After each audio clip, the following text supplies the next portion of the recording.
نحمده ونصلي على رسوله الكريم اما بعد فاعوذ بالله من الشيطان الرجيم بسم الله الرحمن الرحيم رب اشرح لي صدري ويسر لي امري واحلل عقدة من لساني يفقهوا قولي۔ سبق نمبر 195، آیت نمبر 192 سے 227 تک، لیسن نمبر 195، آیت نمبر 192 to 227۔ وَإِنَّهُ، اور بے شک وہ یعنی قرآن مجید، لتنزیل، البتہ نازل کردہ ہے، رب العالمین، رب العالمین کا۔ فرعون نے پوچھا تھا موسیٰ علیہ السلام سے وما رب العالمین، کہ رب العالمین کون ہے، اور موسیٰ علیہ السلام نے بھی اس کی خوب وضاحت فرمائی۔ تو وہ رب جس نے زمین و آسمان بنائے اور جو ان سب چیزوں کو قائم رکھنے والا ہے، ان کو پالنے والا ہے، ان کے اول و آخر کا مالک ہے، اسی نے انسانوں کی ہدایت کا انتظام فرمایا اور قرآن مجید نازل کیا۔ یہاں لفظ تنزیل استعمال ہوا ہے، نزل سے ترتیب اور اہتمام کے ساتھ یک بعد دیگرے اتارنے کے لیے آتا ہے۔ انزلہ میں ترتیب ہوتی ہے، یک بار اتارنے کے لیے بھی استعمال ہوتا ہے اور آہستہ آہستہ اتارنے کے لیے، لیکن تنزیل کا لفظ جو ہے یہ دھیرے دھیرے تھوڑا تھوڑا ترتیب کے ساتھ اہتمام کے ساتھ اتارنے کے لیے آتا ہے۔ تو یہاں بتایا یہ جا رہا ہے کہ قرآن مجید رب العالمین کا نازل کردہ ہے اور رب العالمین نے اسے بہت اہتمام کے ساتھ اتارا ہے۔ نزل بہ، اترا ہے اس کے ساتھ یعنی اس کو لے کر، الروح الامین یعنی جبریل امین۔ تمام پیغمبر بھی امین تھے اور پیغمبروں کے پاس وحی لانے والا جبریل جو سب فرشتوں کا سردار ہے وہ بھی امین ہے۔ نزل بہ الروح الامین، اسے روح الامین لے کر اترا ہے، علی قلبک، تیرے دل پر۔ قرآن کا نزول دل پر ہوا ہے، کس کے؟ محمد صلی اللہ علیہ وسلم کے۔ کیوں اترا ہے قرآن؟ لتکون، تاکہ تو ہو جائے، کون؟ محمد صلی اللہ علیہ وسلم، من المنذرین، ڈرانے والوں میں سے، خبردار کرنے والوں میں سے۔ یہاں منذرین آیا ہے، منذر نہیں آیا۔ منذر کی جمع منذرین، نذیر ہی کی طرح۔ کس چیز سے خبردار کرے؟ آخرت کے انجام سے۔ بلسان عربی مبین، عربی زبان میں جو کھول کر مطلب بیان کرنے والی ہے، خود بھی واضح ہے اور واضح کرنے والی بھی ہے۔ وَإِنَّهُ، اور بے شک وہ یعنی قرآن، لفی زبر الاولین، البتہ پہلوں کے صحیفوں میں بھی ہے۔ زبر، زبور کی جمع کتابیں، صحیفے۔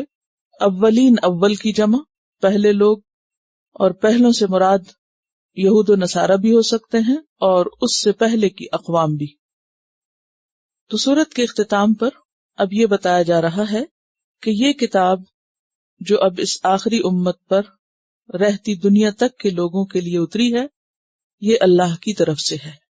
تو اس میں کوئی شک کی بات ہی نہیں کہ یہ کتاب اللہ کی طرف سے آئی ہے، رب العالمین کی طرف سے آئی ہے، جو سارے جہانوں کا رب ہے۔ یہ کسی انسان کی لکھی ہوئی اور بنائی ہوئی یا گھڑی ہوئی نہیں، یہ اس کی کتاب ہے۔ اور پھر ہم تک کیسے پہنچی؟ نبی صلی اللہ علیہ وسلم کے ذریعے۔ نبی صلی اللہ علیہ وسلم تک کیسے پہنچی؟ جبریل امین کے ذریعے۔ اور جبریل امین نہ صرف یہ کہ آپ کی طرف وہی لے کر آئے، بلکہ پہلے رسل کی طرف بھی۔ تو نزل بہ الروح الامین علی قلبک، اور قلب کا ذکر کیوں کیا گیا؟ اس لیے کہ قلب انسانی جسم کے سارے اعضاء میں سے، سارے آرگنز میں سے سب سے زیادہ ادراک کی حس رکھتا ہے۔ ادراک کس کو کہتے ہیں؟ پرسپشن کی، پرسیو کرنے کی، سمجھنے کی، محسوس کرنے کی۔ باقی سارے اعضاء اسی کے ساتھ متعلق۔ یہ زندہ ہے تو سب جسم زندہ ہے، یہ مر جائے تو سب کچھ ختم ہو جاتا ہے۔ سب سے پہلے یہی دھڑکنا شروع کرتا ہے، کام کرنا شروع کرتا ہے۔ اور پھر آپ دیکھیے کہ ہدایت کے حاصل کرنے میں بھی، سیکھنے اور سمجھنے میں بھی دل کا ایک اہم رول ہے۔ جب تک کسی کے دل پر قرآن نہ اترے، جب تک دل اسے قبول نہ کرے، تو جتنا بھی سمجھ میں آ جائے وہ عمل میں نہیں ڈھلتا. یعنی اگر آپ قرآن پاک کے معنی جانتے ہیں، تفسیر جانتے ہیں، تفصیل جانتے ہیں، فقہی بحثیں خوب جانتے ہیں، لیکن جب تک نزول کتاب قلب پر نہ ہو اس وقت تک عمل میں نہیں ڈھلتا. کیونکہ جو چیز قلب میں جاتی ہے پھر وہ پورے جسم اور پوری روح کا حصہ بن جاتی ہے، یعنی خود بخود پھر عمل اس کے مطابق ڈھلنے لگتے. اور نہ صرف یہ کہ قرآن، کوئی بھی چیز جو ہمارے دل کو لگ جاتی ہے پھر ہم اسے حاصل بھی خوشی سے کرتے ہیں، سمجھتے بھی بہت اچھی طرح ہیں، سنتے بھی اچھی طرح ہیں اور اس کا حق بھی ادا کرتے ہیں. تو پھر قلب پر اتری اور قلب سے قلب تک جانے والا کلام ہے. اور اگر کسی کا قلب مردہ ہو یا قلب بند ہو، لاکڈ اپ ہو، تو پھر یہ کتاب سمجھ نہیں آتی. تو اس کتاب کے لیے دل کھولنے کی ضرورت ہے. اور ویسے بھی آنکھیں اندھی نہیں ہوتی، دل اندھے ہو جاتے ہیں. آنکھوں سے تو بہت سے لوگ قرآن پڑھتے رہتے، دن رات تلاوت کرتے رہتے، لیکن سمجھتے کچھ نہیں. اور بعض اوقات سمجھتے بھی ہیں تو غور و فکر نہیں کرتے، دل سے قبول نہیں کرتے، اس لیے عمل بھی نہیں بدلتا. کیا منافقین قرآن کی مجلسوں میں نہیں بیٹھتے تھے لیکن ان کا عمل نہیں بدلتا تھا؟ کیا کفار قرآن نہیں سنتے تھے لیکن عمل نہیں بدلتا تھا؟ تو اللہ تعالیٰ نے اسے رسول اللہ صلی اللہ علیہ وسلم کے دل پر اتارا، لِتَكُونَ مِنَ الْمُنذِرِينَ، تاکہ آپ خبردار کرنے والوں میں سے ہو جائیں. اور پھر یہ بھی بتا دیا گیا کہ بِلِسَانٍ عَرَبِيٍّ مُبِينٍ، قرآن دراصل عربی زبان میں ہے. اگر اردو میں کوئی ترجمہ کر لے یا انگریزی میں تو اس کو آپ قرآن نہیں کہہ سکتے، کیونکہ قرآن جو اللہ کا کلام ہے وہ عربی زبان ہی میں ہے. بِلِسَانٍ عَرَبِيٍّ مُبِينٍ، اور عربی مبین میں ہے، فصیح عربی میں ہے، جو اپنے معنی کو خوب واضح کر سکتا ہے. وَإِنَّهُ لَفِي زُبُرِ الْأَوَّلِينَ، اور بے شک یہ قرآن جو ہے قرآن کی طرف ہے، اور بعض کہتے ہیں کہ یہ محمد صلی اللہ علیہ وسلم کی طرف بھی ہے. لفی زبر الاولین، پہلوں کے صحیفوں میں بھی ہے، یعنی جو تعلیمات قرآن مجید کے اندر ہیں وہ پچھلی کتابوں میں بھی تھی.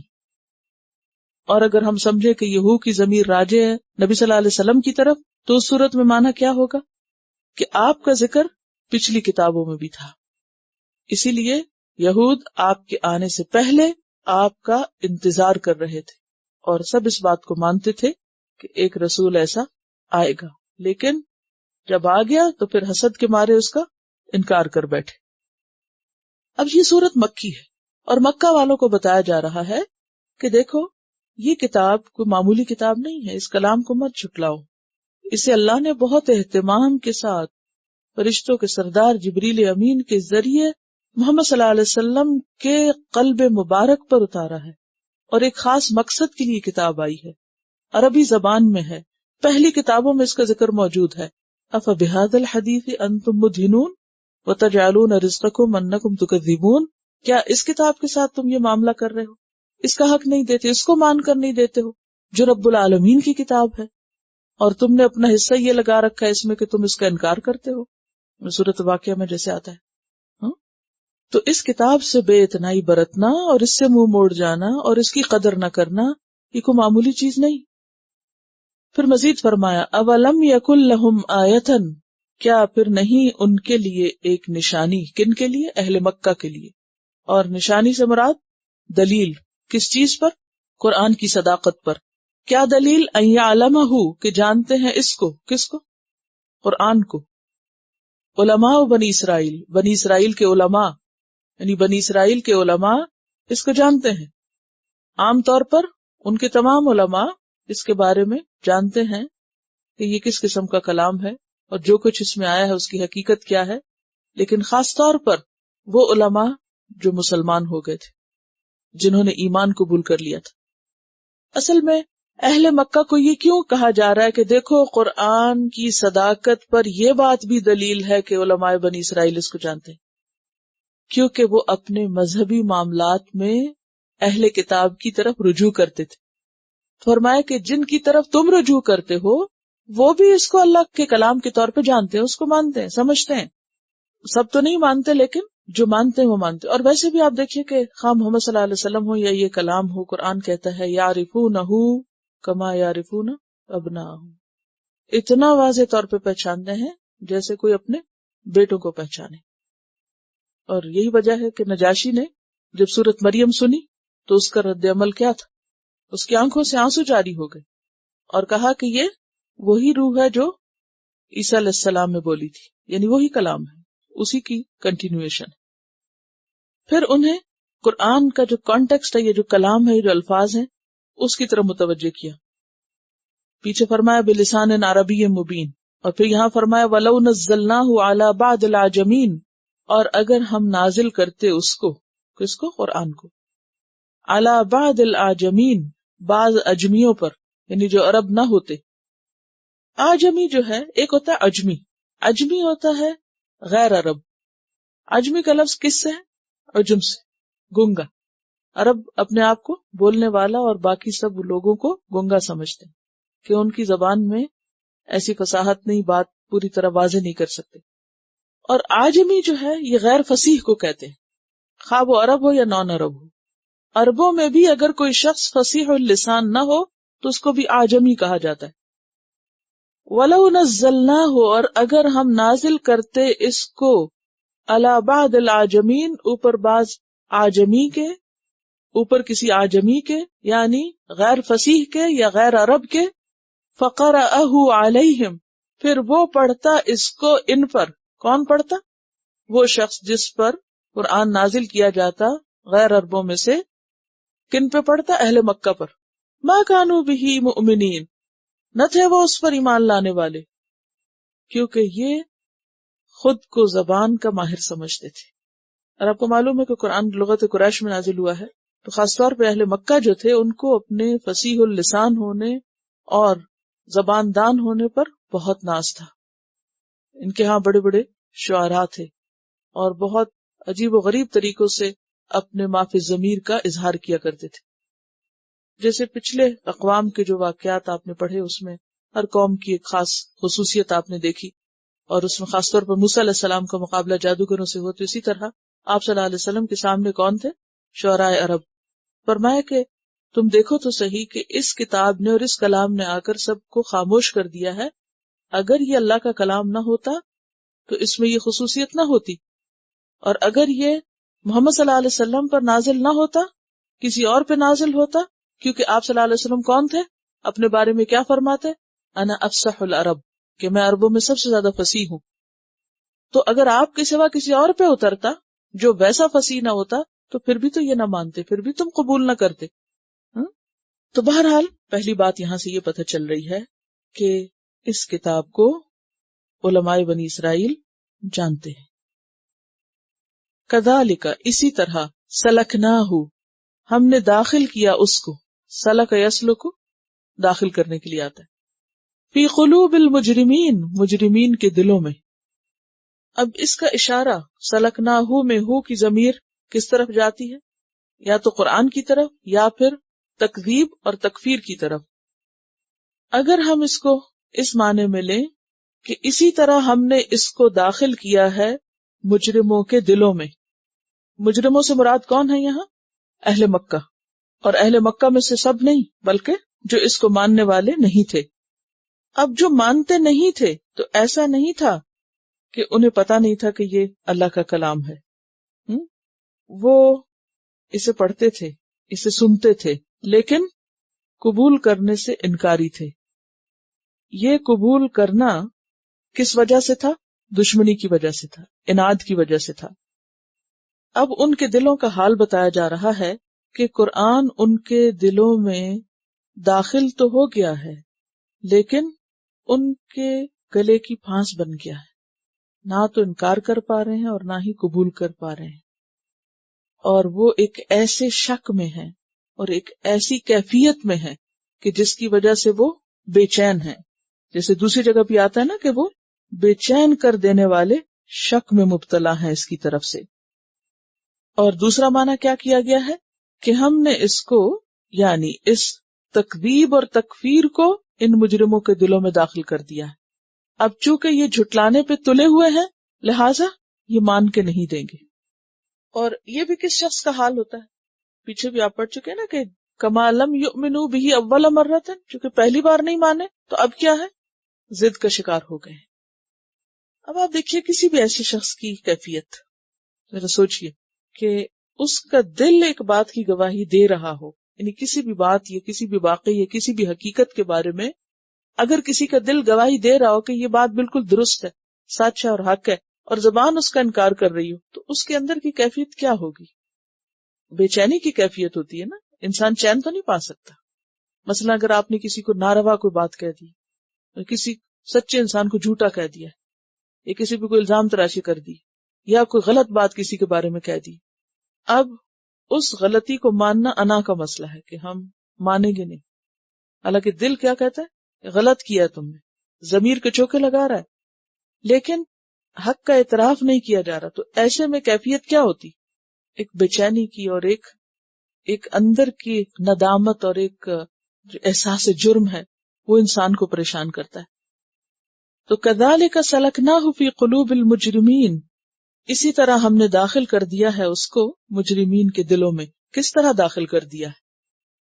یعنی جس طرح علماء بنی اسرائیل اس کو جانتے ہیں، اور جس طرح یہ اس کو خود بھی پہچانتے ہیں کہ یہ کلام کسی غیر عرب کا نہیں، کیونکہ پیچھے آپ نے پڑھا نا کہ وہ کیا الزام لگاتے تھے کہ اس کو کوئی اجمی سکھاتا ہے، فَهِيَ تُمْلَى عَلَيْهِ بُكْرَةً وَأَصِيلًا، کہ یہ صبح شام اس پر املا کرائی جاتی. یہ سب جھوٹا پروپیگنڈا تھا.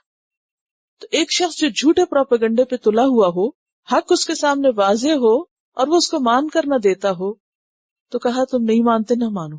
تم نہیں بھی مانتے تب بھی تم دیکھو کہ یہ تمہارے دلوں کے اندر پار کر چکا ہے، یہ تمہیں گھائل کر چکا ہے. اور دوسرا معنی کیا کیا گیا ہے کہ یہ محض ضد کا شکار ہے. اب چونکہ ان کے دلوں پہ ٹھپا لگ چکا ہے، ختم اللہ علی قلوبہم، ضد میں آئے ہوئے ہیں، لہذا یہ ضد چونکہ ان کے دلوں میں بیٹھ گئی ہے تو اب یہ مان کے نہیں دیں گے. اسی لیے فرمایا لا یؤمنون بہ، یہ مانیں گے ہی نہیں اس کو، یہ اس پر ایمان نہیں لائیں گے. کس پر؟ قرآن پر. کیوں؟ دشمنی کی وجہ سے، ضد کی وجہ سے. کب لائیں گے؟ حتی یروا العذاب العلیم، یہاں تک کہ دیکھ لیں وہ دردناک عذاب. جب دردناک عذاب سامنے آئے گا تو پھر اس وقت ان کی ضد ٹوٹے گی، اور اس وقت یہ کہیں گے ہاں اب ہم مانتے. آپ نے اکثر دیکھا ہوگا کہ جو ضدی قسم کے ہٹے کٹے مجرم ہوتے ہیں جو کسی بات سے نہیں مانتے، لیکن جب ان کے اوپر کسی سزا کا فیصلہ ہو جاتا ہے تو پھر کیا ہوتا ہے؟ پھر وہ ٹوٹ جاتے، پھر وہ کہتے ہیں کہ ہاں ہم ریگریٹ کرتے ہیں، کنفیس کرتے ہیں، مانتے ہیں. تو اس وقت ماننے کا کیا فائدہ؟ فَيَأْتِيهِمْ بَغْتَةً، پس آئے گا ان کے پاس اچانک. بغتتاً کا معنی ہوتا ہے یکدم، اچانک، یکایک. وَهُمْ لَا يَشْعُرُونَ، اور وہ شعور بھی نہ رکھتے ہوں گے. فَيَقُولُوا هَلْ نَحْنُ مُنْظَرُونَ، تو وہ کہیں گے کہ کیا ہم مہلت دیے جا سکتے ہیں کہ ایمان لا سکے. لیکن اس وقت کیا ہوگا؟ وَمَا كَانُوا إِذًا مُنْظَرِينَ، الحجر 8. ایک وہ چیز ہوتی ہے نا کہ جو ہمارے لیے نئی انوکھی ہوتی ہے، جو پہچاننا مشکل ہوتی ہے، ذرا جھجک کے قبول کرتا ہے انسان، اور ایک وہ چیز جس کے آپ ماہر ہیں، ماسٹر ہیں، وہ جو آپ کو پوری طرح سمجھ آتی. اب دیکھیے کہ اگر ہم جیسوں کو کوئی عربی میں چیز سنائی جاتی تو شاید ہم سمجھ نہ پاتے، اور ہمارے لیے ایک انوکھی چیز ہوتی تو ہم اس کی حقیقت یا اس کی اصلیت نہ بتا سکتے، نہ مان سکتے. لیکن ان کے لیے کیا مشکل تھی؟ ایسے ہی نا کہ مثلاً آپ کو اگر کسی دوسرے ملک کا کھانا کھلایا جائے، کوئی چائنیز ڈش یا کوئی اور کورین یا تائیوان کا کھانا، تو آپ کے منہ میں اس کا ٹیسٹ جب آئے تو آپ کیا کریں گے؟ تھوڑی سی حیرانی، تھوڑی سی بے چینی، اور تھوڑی سی یعنی اس کو ایکسپٹ کرنے میں دیر لگے. لیکن اگر آپ کے اپنے ملک یا کلچر میں سے کوئی اعلیٰ درجے کی چیز، کوئی بھی کھانا ہوتا ہے لیکن اس میں بھی ٹیسٹ فرق ہوتے ہیں نا، تو سب سے بہترین ٹیسٹ کی چیز اگر آپ کو کھلائی جائے تو آپ کھا کے کیا کہیں گے کہ میں تو اس کو نہیں پہچانتی اور میں تو نہیں مانتی. تو یہ بالکل اسی قسم کی بات تھی کہ ان کا ادبی ذوق بہت ٹاپ کا ذوق تھا، یعنی بہت زبردست کلام دان تھے. اور ان کے سامنے جب قرآن آیا تو کیا ایسی بات تھی کہ ان کو پتہ نہیں چل رہا تھا؟ سب پتہ چل رہا تھا، پوری طرح اس کا ٹیسٹ لے چکے تھے. روز روشن کی طرح واضح تھا، لیکن صرف ضد اور ہٹ درمی کی وجہ سے ماننا نہیں چاہتے تھے. حتی یروا العذاب العلیم. جادوگر تو سجدے میں گر پڑے تھے.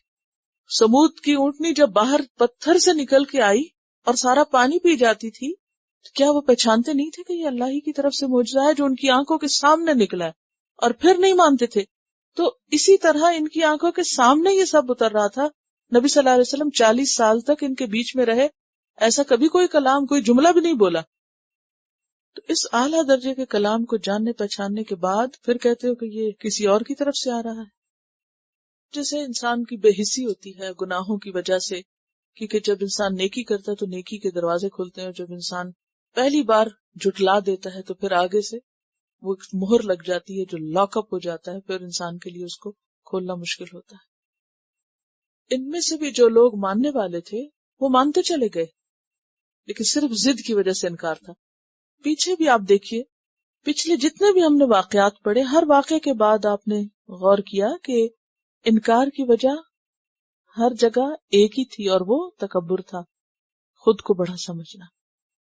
اور یہاں بھی یہی چیز ہے، یعنی زبان و ادب کے ماہر ہونے کے باوجود، نبی صلی اللہ علیہ وسلم کی صداقت اور امانت کا اعتراف کرنے کے باوجود اگر اس کلام کو نہیں مان رہے تھے تو اس کی ایک ہی وجہ تھی، اور وہ ان کی ضد اور ہٹ دھرمی اور تکبر. اور جب عذاب آئے گا تو پھر اچانک آئے گا، اور اس عذاب سے مراد موت بھی ہو سکتی، اور دنیا یا آخرت کا کوئی اور بڑا عذاب بھی ہو سکتا ہے. اور وَهُمْ لَا يَشْعُرُونَ، ان کو پتہ بھی نہ چلے گا. اس وقت مانیں گے لیکن اس وقت ماننا فائدہ نہ دے گا. فَيَقُولُوا هَلْ نَحْنُ مُنظَرُونَ، پھر کہیں گے اب تھوڑا سا وقت ملے گا ہمیں کہ ہم ذرا مان جائیں، اور اس وقت نہ دیا جائے گا. أَفَبِعَذَابِنَا يَسْتَعْجِلُونَ، کیا پھر ہمارے عذاب کے ساتھ وہ جلدی مانگ رہے ہیں، جلدی مچا رہے ہیں؟ کیا ہمارا عذاب وہ جلدی مانگ رہے ہیں؟ نہیں، کیوں ایسا کر رہے ہیں؟ أَفَرَأَيْتَ إِن مَّتَّعْنَاهُمْ سِنِينَ، کیا پھر تم نے دیکھا کہ اگر ہم ان کو فائدہ دیں، دنیاوی ساز و سامان دیں، سنین کئی سال، سنین کس کی جمع؟ سنت ان کی. اور افرائیتا کا کیا معنی؟ غور کیا تم نے؟ اور دوسرا معنی جو امام راغب کرتے ہیں، بتاؤ مجھے، اخبرنی. ثم جاءہم ما كانوا يوعدون، پھر آ جائے ان کے پاس جو تھے وہ وعدہ کیے جاتے، یعنی عذاب. ما اغنا عنہم ما كانوا یمتعون، نہ کام آئے گا ان کو جو تھے وہ دنیاوی ساز و سامان دیے گئے، فائدہ پہنچائے گئے. یا دوسرا معنی ہے کیا کام آئے گا ان کو جو بھی انہیں دنیا میں ساز و سامان دیا گیا. یہاں جو ماں ہے یا استفہامیہ ہو سکتا ہے یا نافیہ. استفہامیہ کا کیا معنی؟ کیا کے معنی. تو کیا کام آئے گا ان کو جو وہ ساز و سامان دیے گئے، نہیں دنیا کا مال و اسباب. اور دوسرا معنی کیا؟ کہ نہیں کام آئے گا، کچھ کام نہیں آئے گا. تو پیچھے بات کی گئی کہ قرآن اللہ کی کتاب ہے، لیکن یہ نہیں مان رہے جب تک کہ دردناک عذاب نہ دیکھے، اور وہ عذاب ان پہ آ کے رہے گا، اور ایسے آئے گا کہ انہیں پتہ بھی نہ چلے گا. اس وقت یہ کہیں گے کہ ہمیں مہلت دی جائے، لیکن اب ان کا حال کیا ہے کہ اس عذاب کو مانگ رہے ہیں اور کہتے ہیں جلدی آئے ہمارے پاس. فرمایا کہ اس کے آنے میں اگر کچھ وقت لگ بھی جائے تو وہ آ کر رہے گا. افرأیت ان متعناہم سنین، کئی سال بھی یہ دنیا میں عیش کر لیں اور پھر وہ عذاب ان کے پاس آئے تو اس وقت ان کو یہ دنیاوی ساز و سامان کچھ بھی فائدہ نہ دے گا. کیوں؟ ان کا خیال یہ تھا کہ ہمیں چونکہ دنیا میں بہت کچھ ملا تو وہاں بھی بہت ملے. سورۃ الکہف میں گزر چکا نہیں مضمون. کیا کہتے تھے؟ ہم خوش قسمت ہیں، ہمیں یہاں ملا ہے، ہمیں وہاں بھی مل جائے گا. اول تو یہ کہ آخرت ہونی نہیں، اور اگر آ بھی گئی تو اس سے بھی بہتر ملے گا مجھے. لیکن وہاں حال کیا ہوگا؟ حدیث میں آتا ہے کہ ایک شخص جسے دنیا میں سب سے زیادہ نعمتیں ملی ہوں گی، اسے جہنم کا ایک جھونکا دے کے پوچھا جائے گا کبھی کوئی راحت و آرام دیکھا؟ تو وہ کیا کہیں گے؟ کبھی نہیں دیکھا. دنیا کی عیش و عشرت، کسی شخص کا دنیا میں زیادہ ترقی حاصل کر جانا اسے آخرت کے عذاب سے نہیں بچا سکتا جب تک کہ وہ اللہ پر ایمان نہ رکھتا اور اللہ کا اطاعت گزار نہ ہو. افرأیت ان متعناہم سنین، کیونکہ یہ عذاب جلدی مانگتے تھے، عذاب آ نہیں رہا تھا ان کے کہنے کے مطابق یا مانگنے کے مطابق. ان کے اوپر اللہ تعالیٰ نے عیش و عشرت کی گھڑیاں اور طویل کر دی تھی، تو یہ کیا سمجھنے لگے تھے ہم سب صحیح ہیں اور کوئی عذاب وغیرہ نہیں آنا، یہ سب جھوٹی باتیں. یہ بھی ایک بہت بڑی آزمائش کہ ایک شخص غلط کرے اور اوپر سے دھمکیاں بھی دے اور ایسی باتیں بھی کرے کہ اگر میں غلط ہوں تو میری پکڑ کیوں نہیں ہو جاتی، اور اس کی بظاہر اور فوراً پکڑ بھی نہ ہو تو وہ کیا سمجھنے لگتا ہے کہ جو کچھ میں کر رہا ہوں وہ بالکل ٹھیک ہے. اس پر اللہ تعالیٰ فرما رہے ہیں کہ اگر ہم ان کو سالوں بھی جینے دیں اور خوب دنیا کا ساز و سامان دیں تو جب ان کی پکڑ ہوگی تو کیا اس وقت یہ ساز و سامان ان کے کچھ کام آئے گا؟ کچھ کام نہیں آئے گا، کچھ فائدہ نہ ہوگا. ما اغنی عنہم ما کانوا یمتعون وما اہلکنا من قریۃ الا لہا منذرون، اور نہیں ہلاک کی ہم نے کوئی بستی الا مگر لہا اس کے لیے منذرون ڈرانے والے تھے. کچھ بستیوں کا ذکر تو پیچھے گزرا اور باقیوں کا عمومی ذکر کر دیا گیا کہ دنیا میں جتنی بھی بستیاں آباد ہوئیں ان سب کی طرف اللہ نے رسول بھیجے. کس لیے؟ ہدایت کے لیے. فَإِمَّا يَأْتِيَنَّكُم مِّنِّي هُدًى، وہ جو پہلے دن کہا گیا تھا آدم علیہ السلام کو دنیا میں بھیجے جاتے ہوئے، تو اللہ نے اپنا وہ وعدہ پورا کیا اور ہر جگہ ہدایت کا سامان کیا.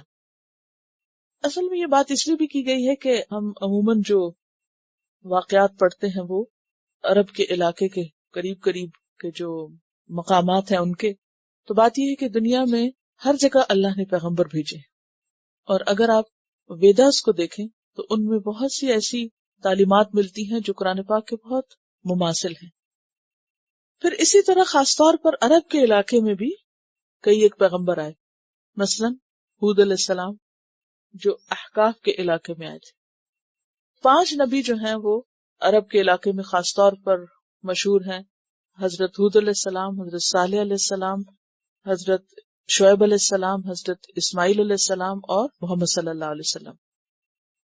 وما اہلکنا من قریۃ، اور باقی بستیاں مکہ کے علاوہ جو نہیں مانے وہ کیا ہوئی؟ تباہ ہوئی. فرمایا کہ ان کی تباہی سے پہلے ہم نے ان کی طرف ہدایت بھیجی تھی.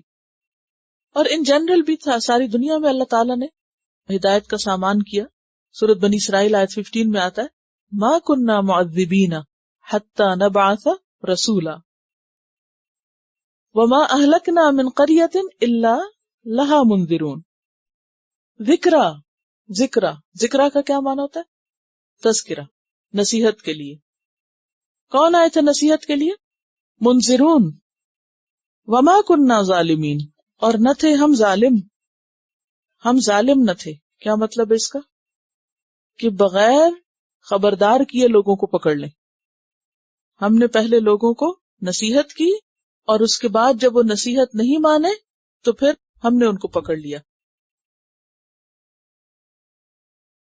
وما تنزلت به الشیاطین، اور نہیں اتری ساتھ اس کے شیاطین کی جماعت، یعنی اس قرآن کو شیاطین لے کر نہیں اترے. تنزلت مؤنث ہے، بیسیکلی مراد ہے شیاطین کی جماعت، جیسے کہ اہل مکہ کا گمان تھا. وما ينبغی لہم، اور نہیں زیب دیتا ان کو. وما یستطیعون، اور نہیں وہ استطاعت رکھتے. کون نہیں استطاعت رکھتے؟ شیاطین. اب 2 وجوہات بتائی گئی ہیں کہ شیاطین اس کلام کو لے کر نہیں اترے. نمبر 1، یہ بات ان کو زیب ہی نہیں دیتی. کیوں؟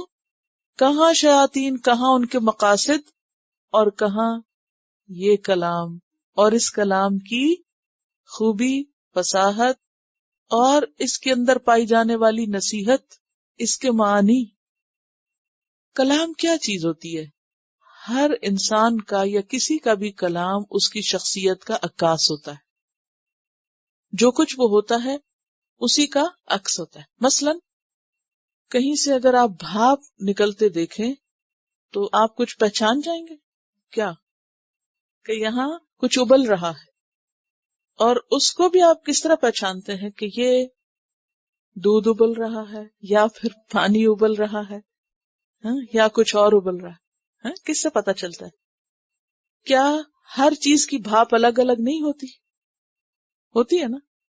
خوشبو، بھاپ اور بھاپ کا بھی جو اٹھنا ہے فرق ہوتا ہے. کلام بھی کسی انسان کے لیے بھاپ کی طرح ہے جو اس کے اندر کا پتہ دیتا ہے. کوئی بھی شخص کیا بولتا ہے، کیسے بولتا ہے، کتنا بولتا ہے. موسیٰ علیہ السلام کا قول آپ دیکھیں، جو ان کی گفتگو کا انداز تھا، فرعون کی گفتگو کا انداز، اور اسی طرح عام روزمرہ زندگی میں بھی آپ دیکھیں ہر شخص بولتا ہے نا. تو ہر شخص جو کچھ بولتا ہے وہ کیا ہے؟ وہ گفتگو کیا ہے؟ بھاپ. کس کی؟ اس کی جو اندر ابل رہا ہے. اس میں ویسی ہی خوشبو ہوگی، اس کی ویسی ہی تاثیر ہوگی. اور دور سے مثلا اگر آپ کسی کے گھر میں داخل ہوں تو ایک سیکنڈ میں بتا سکتے ہیں کہ کیا پک رہا ہے. کہاں سے پتہ چلتا ہے؟ اس فیوم سے، اس اسمیل سے، اس بھاپ سے جو اس کھانے کے اندر سے نکلی ہوئی ہوتی ہے. اسی طرح کسی بھی انسان کا اگر پتہ چلانا ہو کہ وہ اندر سے کیا ہے تو کہاں سے پتہ چلے گا؟ اس کی گفتگو سے، اس کے بولنے سے. اب آپ دیکھیے کہ ایک پیغمبر جو کچھ بولتا ہے اور ایک شیطان جو کچھ بولتا ہے، ان دونوں میں کوئی ہے مماثلت؟ یہ تو ایسے ہی ہے کہ ابلتے دودھ کو آپ کہیں دال پک رہی ہے تو آپ کیا کہیں گے؟ یہ ہو ہی نہیں سکتا. تمہیں نظر نہیں آتا؟ تمہیں اسمیل سے نہیں پتا چل رہا کہ یہ دودھ ابل رہا ہے یا دال ابل رہی ہے؟ چلتا ہے نا پتا. اسی طرح وما تنزلت بالشیاطین، یہ کلام کیا بتاتا ہے کہ یہ کسی شیطان کے خیالات ہیں؟ یہ قرآن شیطانی خیالات کا مجموعہ ہے؟ یہ کوئی سٹینک ورسز ہیں؟ وما ينبغي لهم وما يستطيعون، یہ اتنا خوبصورت کلام، یہ اتنی خوبصورت باتیں، یہ کیسی تعلیمات ہیں؟ کیا شیطان ایسی تعلیم دیں گے؟ نہیں دیں گے نا. فرمایا ما ينبغي لهم، یہ تو ان کو زیب ہی نہیں دیتا، یہ تو ان کا کام ہی نہیں. وما يستطيعون، اور نہ وہ یہ کر سکتے ہیں. یہ تو عاجز کر دینے والا کلام ہے، یہ تو ان کے بس کی بات نہیں کہ وہ ایسا کلام پیش کر سکیں. اگر سارے انسان اور جن بھی مل جائیں تو کیا نہیں کر سکتے؟ اس جیسا قرآن نہیں لا سکتے. جیسا کہ سورۃ بنی اسرائیل آیت نمبر 8 میں فرمایا قُلْ لَئِنِ اجْتَمَعَتِ الْإِنسُ وَالْجِنُّ عَلَىٰ أَن يَأْتُوا بِمِثْلِ هَٰذَا الْقُرْآنِ لَا يَأْتُونَ بِمِثْلِهِ وَلَوْ كَانَ بَعْضُهُمْ لِبَعْضٍ ظَهِيرًا. صرف شیاطین کیا، انسان شیطانوں کے، شیطان انسانوں کے، اور ایک دوسرے کے مددگار بن جائے تو بھی اس کتاب جیسی کتاب نہیں لا سکتے. یہ صرف رب العالمین ہی کا کلام ہے. اور کتنا بڑا چیلنج کیا گیا، وَإِن كُنتُمْ فِي رَيْبٍ مِّمَّا نَزَّلْنَا عَلَىٰ عَبْدِنَا، کیا کرو؟ فَأْتُوا بِسُورَةٍ مِّن مِّثْلِهِ، اور اس کے لیے کیا کرو؟ وَادْعُوا شُهَدَاءَكُم مِّن دُونِ اللَّهِ، صرف اللہ کو چھوڑ دو، باقی سب کو اکٹھا کر لو، پوری ورلڈ کانفرنس بلا لو اور اس کلام جیسا کچھ لانے کی کوشش کرو. لا ہی نہیں سکتے. یعنی اس کو تو پڑھنے سے پہلے شیاطین سے پناہ مانگنے کے لیے کہا گیا ہے، نہ کہ شیطان کی طرف سے یہ وارد ہو رہا ہے. نہ زیب دیتا ہے ان کو اور نہ ہی وہ ایسا کر سکتے، قادر بھی نہیں. کیوں نہیں قادر؟ انہم، بے شک وہ، عن السمع، سننے سے، سماعت سے. کس کی سماعت؟ قرآن کی. لمعزولون، البتہ معزول کر دیے گئے. معزول کا کیا معنی؟ عین زے لام، الگ کرنا. کیونکہ جو بھی ان میں سے سننے کی کوشش کرتا تھا فَأَتْبَعَهُ شِهَابٌ مُبِينٌ، ان کے پیچھے شہاب ثاقب لگ جاتا. فَلَا تَدْعُ مَعَ اللَّهِ إِلَٰهًا آخَرَ، پس نہ تم پکارو اللہ کے ساتھ کسی کو بھی الہ. فَتَكُونَ مِنَ الْمُعَذَّبِينَ، پس تم ہو جاؤ گے عذاب یافتہ لوگوں میں سے. کس کو خطاب ہے؟ بظاہر نبی صلی اللہ علیہ وسلم کو ہے، لیکن آپ کے ذریعے باقی سب کو کہا جا رہا ہے. سورۃ بنی اسرائیل میں بھی آپ نے پڑھا ہے 39 میں وَلَا تَجْعَلْ مَعَ اللَّهِ إِلَٰهًا آخَرَ فَتُلْقَىٰ فِي جَهَنَّمَ مَلُومًا مَدْحُورًا. تو اصل میں یہ ہے پیغام قرآن کا، کیا کہ جس کی یہ کائنات ہے، جس نے یہ ہدایت کی کتاب بھیجی، تم سب بھی اسی کے فرما بردار بن جاؤ۔ پھر آپ سے کہا جا رہا ہے وَأَنذِرْ عَشِيرَتَكَ الْأَقْرَبِينَ، اور خبردار کرو اپنے قریب ترین کنبے کو۔ عشیرہ کہتے ہیں کنبے کو، برادری کو، قبیلے کو۔ کون تھا آپ کا کنبہ؟ بنو ہاشم، بنو عبد المطلب۔ نبی صلی اللہ علیہ وسلم کو خاص طور پر اپنے قبیلے کو پیغام پہنچانے کی تلقین کی جا رہی ہے۔ کیوں؟ کیونکہ انسان جب اپنے قریبی لوگوں سے کام شروع کرتا ہے اور ان کی سپورٹ مل جاتی ہے تو پھر اس کے بعد باہر کے لوگوں تک جانا آسان ہو جاتا ہے۔ اگر انسان اپنے گھر میں ہی تنہا ہو، گھر والوں سے ہی نبٹ رہا ہو، تو باہر کے لیے وقت کہاں سے پائے گا؟ تو اس لیے اس پیغام کو آگے پہنچانے کے لیے، اور خاص طور پر عرب کے معاشرے میں جو کہ قبائلی معاشرہ تھا، یہ بات بے حد ضروری تھی کہ آپ اپنے خاندان کو ساتھ لے کر چلیں۔ اور ویسے بھی انسان پر اپنے بعد، اپنی ذات کے بعد سب سے پہلی جس کی ذمہ داری آتی ہے وہ کون ہے؟ اپنے اہل و عیال، اور اس کے بعد اپنے ہی رشتہ دار۔ لہذا ان سب کو پیغام پہنچانا لازم ہے۔ قُوا أَنفُسَكُمْ وَأَهْلِيكُمْ نَارًا۔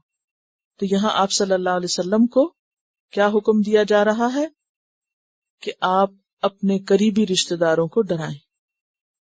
یہاں پر کتاب ہے تجلیات نبوت، صفحہ نمبر 54 اس آیت کی تفصیل کہ اس حکم پر، یعنی جو آیت اتری، نبی صلی اللہ علیہ وسلم نے اپنے سب سے نزدیکی قرابت داروں یعنی بنو ہاشم کو اکٹھا کیا۔ ان کے ساتھ بنو مطلب کے بھی کچھ لوگ تھے۔ آپ نے ان کے سامنے اللہ کی حمد و ثنا کی۔ اب یہ طریقہ سیکھ لیجئے کہ رشتہ داروں کے سامنے ان کو اکٹھا کر کے کیسے پیغام پہنچانا ہے۔ یعنی کھانے کی دعوت میں بلایا تھا، لیکن جو گفتگو کی تھی وہ صرف باتوں باتوں میں نہیں تھی، فارمل تھی۔ ٹھیک ہے، یعنی باتوں باتوں میں تو آپ اللہ کی باتیں کرتے رہتے ہیں، لیکن کبھی کبھی فارمل باقاعدہ بٹھا کے سنانا بھی چاہیے، گھر کے اندر درس ہونا چاہیے۔ اس کی وحدانیت کی شہادت دی، پھر بڑے اچھے انداز میں ان کے لیے اپنے اخلاص کا اظہار کیا کہ میں تمہارا مخلص ہوں، تمہارا بھائی ہوں، تمہارے لیے خیر خواہ ہوں، اور اللہ وحدہ لا شریک ہو کی قسم کھا کر بتلایا کہ میں تمہارے لیے خصوصاً اور تمام انسانوں کے لیے عموماً اللہ کا رسول ہوں، اور اللہ کی قسم تم لوگ اسی طرح مر جاؤ گے جیسے سوتے ہو، یعنی موت کیسے؟ جیسے نیند، پھر اسی طرح اٹھائے جاؤ گے جیسے جاگتے ہو۔ کتنے سادے آسان الفاظ میں مثالوں کے ساتھ بات سمجھائی۔ اس کے بعد تم سے تمہارے اعمال کا حساب لیا جائے گا، بھلائی کا بدلہ بھلائی سے اور برائی کا بدلہ برائی سے دیا جائے گا، پھر یا تو ہمیشہ کے لیے جنت ہوگی یا ہمیشہ کے لیے جہنم ہوگا۔ نبی صلی اللہ علیہ وسلم کی باتیں سن کر سب نے نرمی سے گفتگو کی، انہیں اچھے انداز میں بات چل رہی تھی۔ صرف آپ کے چچا ابو لہب نے کہا اس کا ہاتھ اس سے پہلے پکڑ لو کہ عرب اس کے خلاف اکٹھا ہوں، ورنہ اس وقت اگر اس کو ان کے حوالے کرو گے تو ذلت اٹھاؤ گے، اور اگر اسے بچانا چاہو گے تو تم مارے جاؤ گے۔ مگر آپ کے چچا ابو طالب نے کہا تمہیں جو حکم ملا ہے اسے کر گزرو، واللہ میں مسلسل تمہاری حفاظت اور تمہارا بچاؤ کرتا رہوں گا، البتہ میرا جی نہیں چاہتا کہ میں اپنے والد عبد المطلب کا دین چھوڑوں۔ اب دیکھیے کہ اگرچہ وہ نہیں مانے لیکن سپورٹ مل گئی، یہ ضروری تھی۔ بعض اوقات ایسا بھی ہوتا ہے کہ گھر میں جب آپ اپنے کام کو، اپنے پروگرام کو، اپنی باتوں کو شیئر کرتے ہیں تو ضروری نہیں کہ جو آپ چاہتے ہیں وہ سب کر بھی لیں، لیکن وہ جو ایک مخالفت ہوتی ہے وہ ختم ہو جاتی ہے، کیونکہ کمیونیکیشن سے کیا فائدہ ہوتا ہے کہ دوسروں کو پتہ چلتا رہتا ہے کہ آپ کر کیا رہے ہیں۔ جب دوسرے کو یہ پتہ نہیں ہوتا کہ آپ کیا کر رہے ہیں تو پھر کیا ہوتا ہے، ایک ضد اور مخالفت شروع ہو جاتی ہے۔ تو آپ دیکھتے ہیں کہ ابو طالب پھر آخری دم تک ہر موقع پہ آپ کا ساتھ دیے۔ انہی دنوں میں اللہ نے ایک اور حکم اتارا، تمہیں جس بات کا حکم دیا جا رہا ہے اسے کھلم کھلا بیان کرو اور مشرکوں سے منہ پھیر لو۔ اس حکم کے بعد آپ صفا پہاڑی پر تشریف لے گئے۔ سب سے اونچے پتھر پر چڑھ کے صدا لگائی، یا صباحا، ہائے صبح۔ یہ پکار اس بات کی علامت ہوا کرتی تھی کہ دشمن نے حملہ کر دیا ہے یا کوئی بڑا حادثہ پیش آ گیا ہے۔ اس کے بعد نبی صلی اللہ علیہ وسلم نے قریش کے ایک ایک خاندان اور کنبے کو نام بنام پکارا، نام لے لے کے پکارا، اے بنی فہر، اے بنی عدی، اے بنی فلاں، اے بنی فلاں، اے بنی عبد مناف، اے بنی عبد المطلب۔ جب لوگوں نے یہ آواز سنی کہ یہ کون پکار رہا ہے، کچھ لوگوں نے بتایا کہ محمد صلی اللہ علیہ وسلم۔ اس پر ہر طرف سے لوگ دوڑ پڑے، یہاں تک کہ اگر کوئی آدمی خود نہ آ سکا تو اپنی جگہ کسی دوسرے کو بھیج دیا کہ دیکھ کر آئے کہ بات کیا ہے، کیونکہ صادق اور امین تھے نا، لوگ آپ کی بات کو وزن دیتے تھے، ٹرسٹ کرتے تھے آپ پر۔ یوں جب سب اکٹھے ہو گئے تو آپ نے فرمایا، یہ بتاؤ اگر میں یہ کہوں کہ اس پہاڑی کے پیچھے وادی میں گھڑ سواروں کی ایک جماعت ہے جو تم پہ حملہ آور ہوا چاہتی ہے، تو کیا تم مجھے سچا مانو گے؟ لوگوں نے کہا، ہاں ہاں، ہم نے آپ کو کبھی جھوٹا نہیں پایا، ہم نے ہمیشہ آپ کو سچا پایا ہے۔ تب آپ صلی اللہ علیہ وسلم نے فرمایا، اچھا تو میں تمہیں ایک سخت عذاب سے پہلے ڈرانے والا بنا کر بھیجا گیا ہوں، منذرین، منذر۔ میری اور تمہاری مثال ایسی ہے جیسے کسی آدمی نے دشمن کو دیکھ لیا اور جھٹ پٹ دوڑا کہ گھر والوں کی حفاظت کا بندوبست کرے تھی۔ میں نے وہ دشمن جہنم جو اس کو دیکھ لیا اور میں تمہیں اب خبردار کر رہا ہوں، لیکن اس نے خطرہ محسوس کیا۔ دشمن اس سے پہلے کہ انہیں آدھا پوچھے گا وہ زور زور سے پکارنے لگا، یا صباحا۔ اس کے بعد نبی صلی اللہ علیہ وسلم نے لوگوں کو دعوت دی کہ وہ لا الہ الا اللہ محمد الرسول اللہ کا سچے دل سے اقرار کریں، اور یہی بتایا کہ یہ کلمہ دنیا اور آخرت کی کامیابی کا اور آخرت میں نجات کا ذریعہ ہے، اور سمجھایا کہ اگر وہ شرک پہ جمے رہے اور ایمان نہ لائے تو اللہ کا عذاب انہیں پکڑ لے گا، اور آپ رسول ہونے کے باوجود انہیں عذاب سے نہ بچا سکیں گے، نہ اللہ سے چھڑا سکیں گے۔ آپ نے یہ ڈراوا عام لوگوں کو بھی سنایا اور خاص کو بھی، چنانچہ فرمایا، اے قریش کے لوگوں، جہنم سے نجات کے بدلے میں اللہ سے اپنی جانوں کا سودا کر لو، کیونکہ میں تمہارے نفع نقصان کا مالک نہیں ہوں اور نہ تمہیں اللہ سے بچانے کے لیے کچھ کام آ سکتا ہوں۔ اے بنی کعب، اپنے آپ کو جہنم سے بچا لو، کیونکہ میں تمہارے نفع نقصان کا مالک نہیں۔ اے بنی مرہ بن کعب، اپنے آپ کو جہنم سے بچا لو۔ اے بنی قصی، اپنے آپ کو جہنم سے بچا لو، میں تمہارے نفع نقصان کا مالک نہیں۔ اے بنی عبد شمس، اپنے آپ کو جہنم سے بچا لو۔ اے بنی عبد مناف، اپنے آپ کو جہنم سے بچا لو، کیونکہ میں تمہارے نفع نقصان کا مالک نہیں۔ اے بنی ہاشم، اپنے آپ کو جہنم سے بچا لو۔ اے بنی عبد المطلب، اپنے آپ کو جہنم سے بچا لو، کیونکہ میں تمہارے نفع نقصان کا مالک نہیں۔ تمہیں اللہ سے بالکل نہیں بچا سکتا، میرے مال میں سے جتنا چاہو مانگ لو، مگر میں تمہیں اللہ سے بچانے کا کوئی اختیار نہیں رکھتا۔ اے عباس بن عبد المطلب، اب نام بنام پکار رہے ہیں، میں اللہ سے بچانے کے لیے تمہارے بھی کچھ کام نہیں آ سکتا۔ اے رسول اللہ کی پھپھی صفیہ بنت عبد المطلب، میں اللہ سے بچانے کے لیے تمہارے بھی کچھ کام نہیں آ سکتا۔ اے رسول اللہ کی بیٹی فاطمہ، جو مال چاہو مانگ لو، مگر اپنے آپ کو جہنم سے بچاؤ، میں تمہیں بھی اللہ سے بچانے کے لیے کچھ کام نہیں آ سکتا۔ ہاں، تم لوگوں سے نسب اور قرابت کا تعلق ہے، جسے اس کی طریق کے مطابق ترک کروں گا، یعنی حق کی رشتہ داری ضرور نبھاؤں گا، تم مانتے ہو یا نہیں مانتے۔ اس ڈراوے کے بعد، یعنی باقاعدہ یہ ایک ڈراوا تھا، خبردار کرنا تھا، اور آپ دیکھیے کہ شیطان نے یہ بات کتنی عام کر دی کہ اگر کسی کو دین کی کوئی بات بتائیں یا جہنم یا آخرت کی کہتے تم لوگ تو ڈراتے ہی رہتے، بھئی یہی تو کام ہے، کیوں نہیں ڈرتے، ڈرو۔ اس ڈراوے کے بعد لوگ ادھر ادھر بکھر گئے، اور ایسا کوئی بیان نہیں ملتا کہ فوری طور پر لوگوں کا کوئی ری ایکشن سامنے آیا اور تائید یا مخالفت۔ البتہ ابو لہب بدسلوکی سے پیش آیا، اس نے کہا، تو سارے دن غارت ہو، تو نے اسی لیے ہم کو اکٹھا کیا تھا۔ اس کے جواب میں سورۃ تبت یدا ابی لہب وتب اتری، اور بتایا گیا کہ وہ اور اس کی بیوی اور اس کا مال سب غارت ہو جائیں گے اور جہنم کا ایندھن بنیں گے۔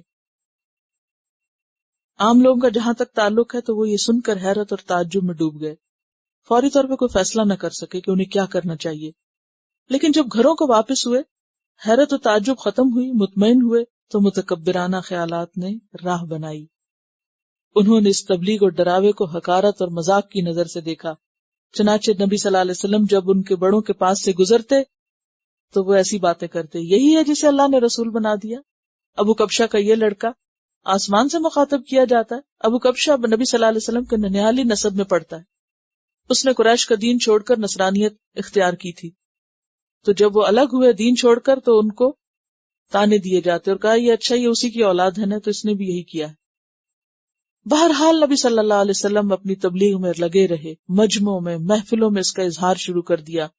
اللہ کی کتاب کی آیات پڑھتے, پچھلے رسولوں نے جو پیغام سنایا تھا وہ سناتے, اور لوگوں کو کھلم کھلا اور ہر جگہ تبلیغ کرتے. اور جہاں مخالفت شدید تھی وہاں کامیابی بھی ہو رہی تھی. آہستہ آہستہ ایک ایک کر کے لوگ مسلمان ہو رہے تھے. تو بات یہ ہے کہ آغاز کہاں سے ہوا؟ خاندان سے, پھر ایکسٹینڈڈ خاندان سے, اہل مکہ سے, اور پھر وہاں سے پوری دنیا تک. وَأَنذِرْ عَشِيرَتَكَ الْأَقْرَبِينَ, اور خبردار کرو اپنے اقرب. اقرب کس کے وزن پر ہے؟ افعال کے, قریب ترین رشتہ داروں کو. وَخْفِضْ, اور جھکا دو, جناحک, اپنے پروں کو, لمن, واسطے اس کے جو, اتبعک, پیروی کرے تیری, من المؤمنین, مومنوں میں سے, یعنی آپ کے رشتہ داروں میں سے یا غیروں میں سے جو بھی ایمان لے آئے, آپ اس کے ساتھ کیا کریں؟ نرمی کا سلوک کریں, محبت کا سلوک کریں, ان کو خاص طور پر توجہ دیں. ایک طرف انذر ہے, دوسری طرف وخفض ہے. خبردار کرنے کے بعد ماننے والوں کے ساتھ خصوصی تعلق قائم کریں. فَإِنْ عَصَوْكَ, پھر اگر وہ آپ کی بات نہ مانے, نافرمانی کریں, کون؟ عشیرتک یا غیر العشیرہ, فَقُلْ إِنِّي بَرِيءٌ مِّمَّا تَعْمَلُونَ, تو آپ کہہ دیجئے کہ میں تو بری ذمہ ہوں اس سے جو بھی تم عمل کر رہے ہو. وَتَوَكَّلْ عَلَى الْعَزِيزِ الرَّحِيمِ, اور توکل کرو زبردست رحم فرمانے والے پر. کون ہے وہ؟ الذی یراک, وہ جو تجھ کو دیکھتا ہے. یعنی اس کام میں اب جو مخالفت ہوگی اور جو مشکلات آئیں گی ان کے معاملے میں کیا کرو؟ اللہ پہ بھروسہ. وکفی باللہ وکیلا, کون ہے وہ جس پہ توکل کیا جائے؟ وہ جو دیکھتا ہے تجھ کو, حین تقوم, جب تم کھڑے ہوتے ہو, قیام کرتے ہو, تنہائی میں, تہجد میں. یہاں قیام سے مراد تبلیغ کے لیے قیام بھی, جیسے موسیٰ علیہ السلام سے کیا کہا تھا اللہ تعالیٰ نے؟ جاؤ تم اور میں تمہیں دیکھتا ہوں. انی معکما اسمع و ارا. الذی یراک حین تقوم. اب یہ کتنی زبردست دل کو تسلی دینے والی بات تھی نا, کہ مخالفت ہوگی لیکن اس کے ساتھ ساتھ تم اللہ کی خاص نظروں میں ہو, اللہ حفاظت کرے گا تمہاری. وہ دیکھتا ہے تم کو جب تم کھڑے ہوتے ہو.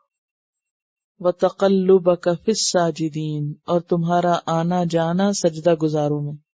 تقلب جو ہوتا ہے الٹ پلٹ ہونے کو کہتے ہیں. اس کے دو معنی ہیں. ایک تو آنا جانا یعنی میل ملاقات, کسی کام سے آنا جانا, کیونکہ پیچھے کہا کہ وَخْفِضْ جَنَاحَكَ لِلْمُؤْمِنِينَ. اور یہاں پھر کیا ہے کہ جب آپ اکیلے ہوتے ہیں یا پھر آپ لوگوں کے بیچ میں ہوتے ہیں, میل ملاقات کرتے ہیں, تو اہل ایمان کے اندر, نمازیوں کے اندر, اپنوں کے اندر آپ کا اٹھنا بیٹھنا وہ بھی ہم دیکھتے ہیں. اور دوسرا معنی نماز کے اندر اٹھنا بیٹھنا, جیسے قیام ہے, پھر رکوع ہے, پھر سجدہ ہے, پھر اٹھ کے بیٹھنا ہے, پھر کھڑے ہونا ہے, یہ ہم سب دیکھتے ہیں. انہ هو السمیع العلیم, بے شک وہ سننے والا ہے, جاننے والا ہے. سننے والا ہے دعاؤں کا, جاننے والا ہے حالات کا.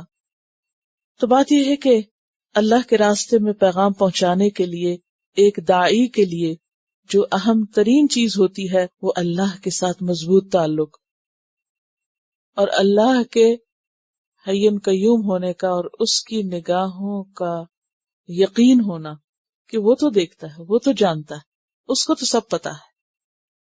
هل انبئکم, کیا میں بتاؤں تم کو اے اہل مکہ, الا من تنزل الشیاطین, کہ شیطان کس پہ اترتے ہیں.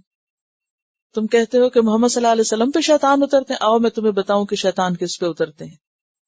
تنزل علی کل افاک اثیم, اترتے ہیں ہر جھوٹے گناہگار پر. افاق کس کا صیغہ ہے؟ فعال کے وزن پر مبالغے کا، بہت جھوٹا. کذاب، سب جھوٹ بولنے والا. اثیم کس کے وزن پر ہے؟ فعیل کے وزن پر، بہت گناہگار، مبالغے کا صیغہ نہیں یہ بھی. شیاطین اترتے ہیں ہر جھوٹے گناہگار پر. یلقون السمع، وہ ڈالتے ہیں سمع، سنی ہوئی بات. سمع بمانے مسموع، یعنی جو باتیں وہ سنتے ہیں، سنی سنائی باتیں وہ آ کے دوسروں کے دل میں ڈال دیتے.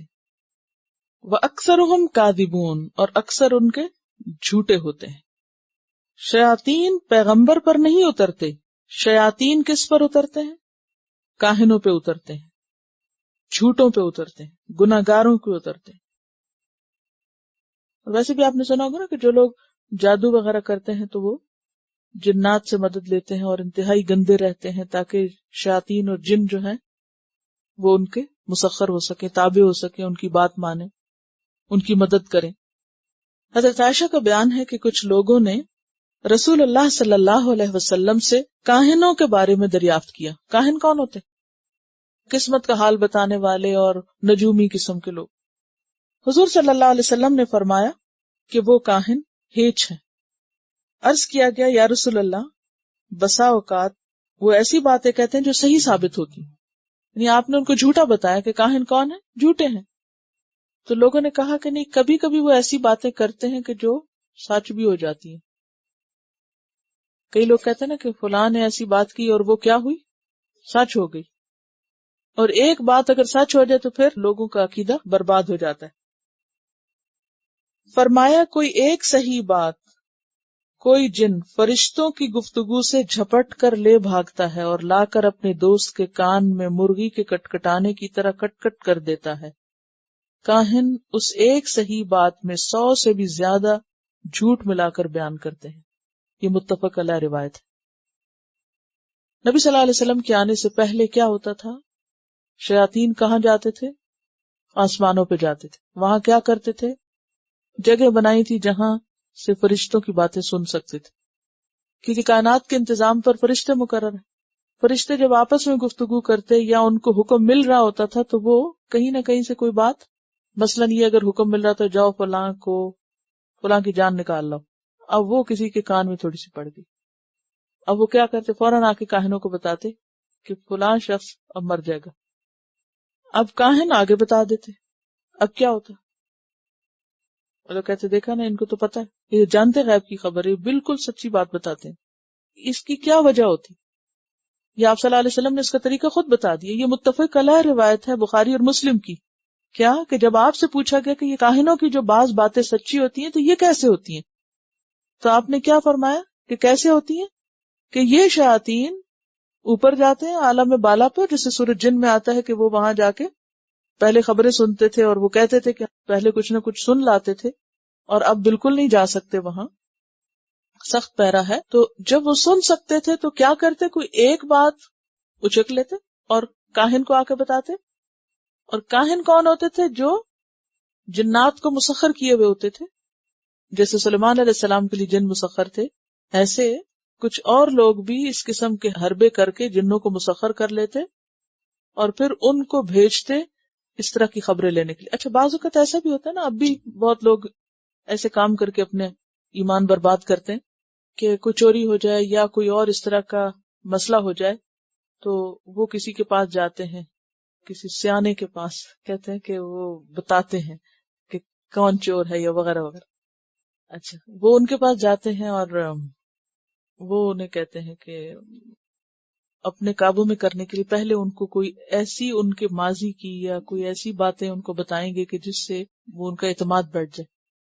تو وہ کچھ اس طرح گفتگو کرتے ہیں کہ ہاں، تھوڑی دیر تو پہلے مراقبے میں جاتے ہیں، پھر کہتے ہیں کہ کیا آپ کے ساتھ فلاں بیماری ہوئی تھی؟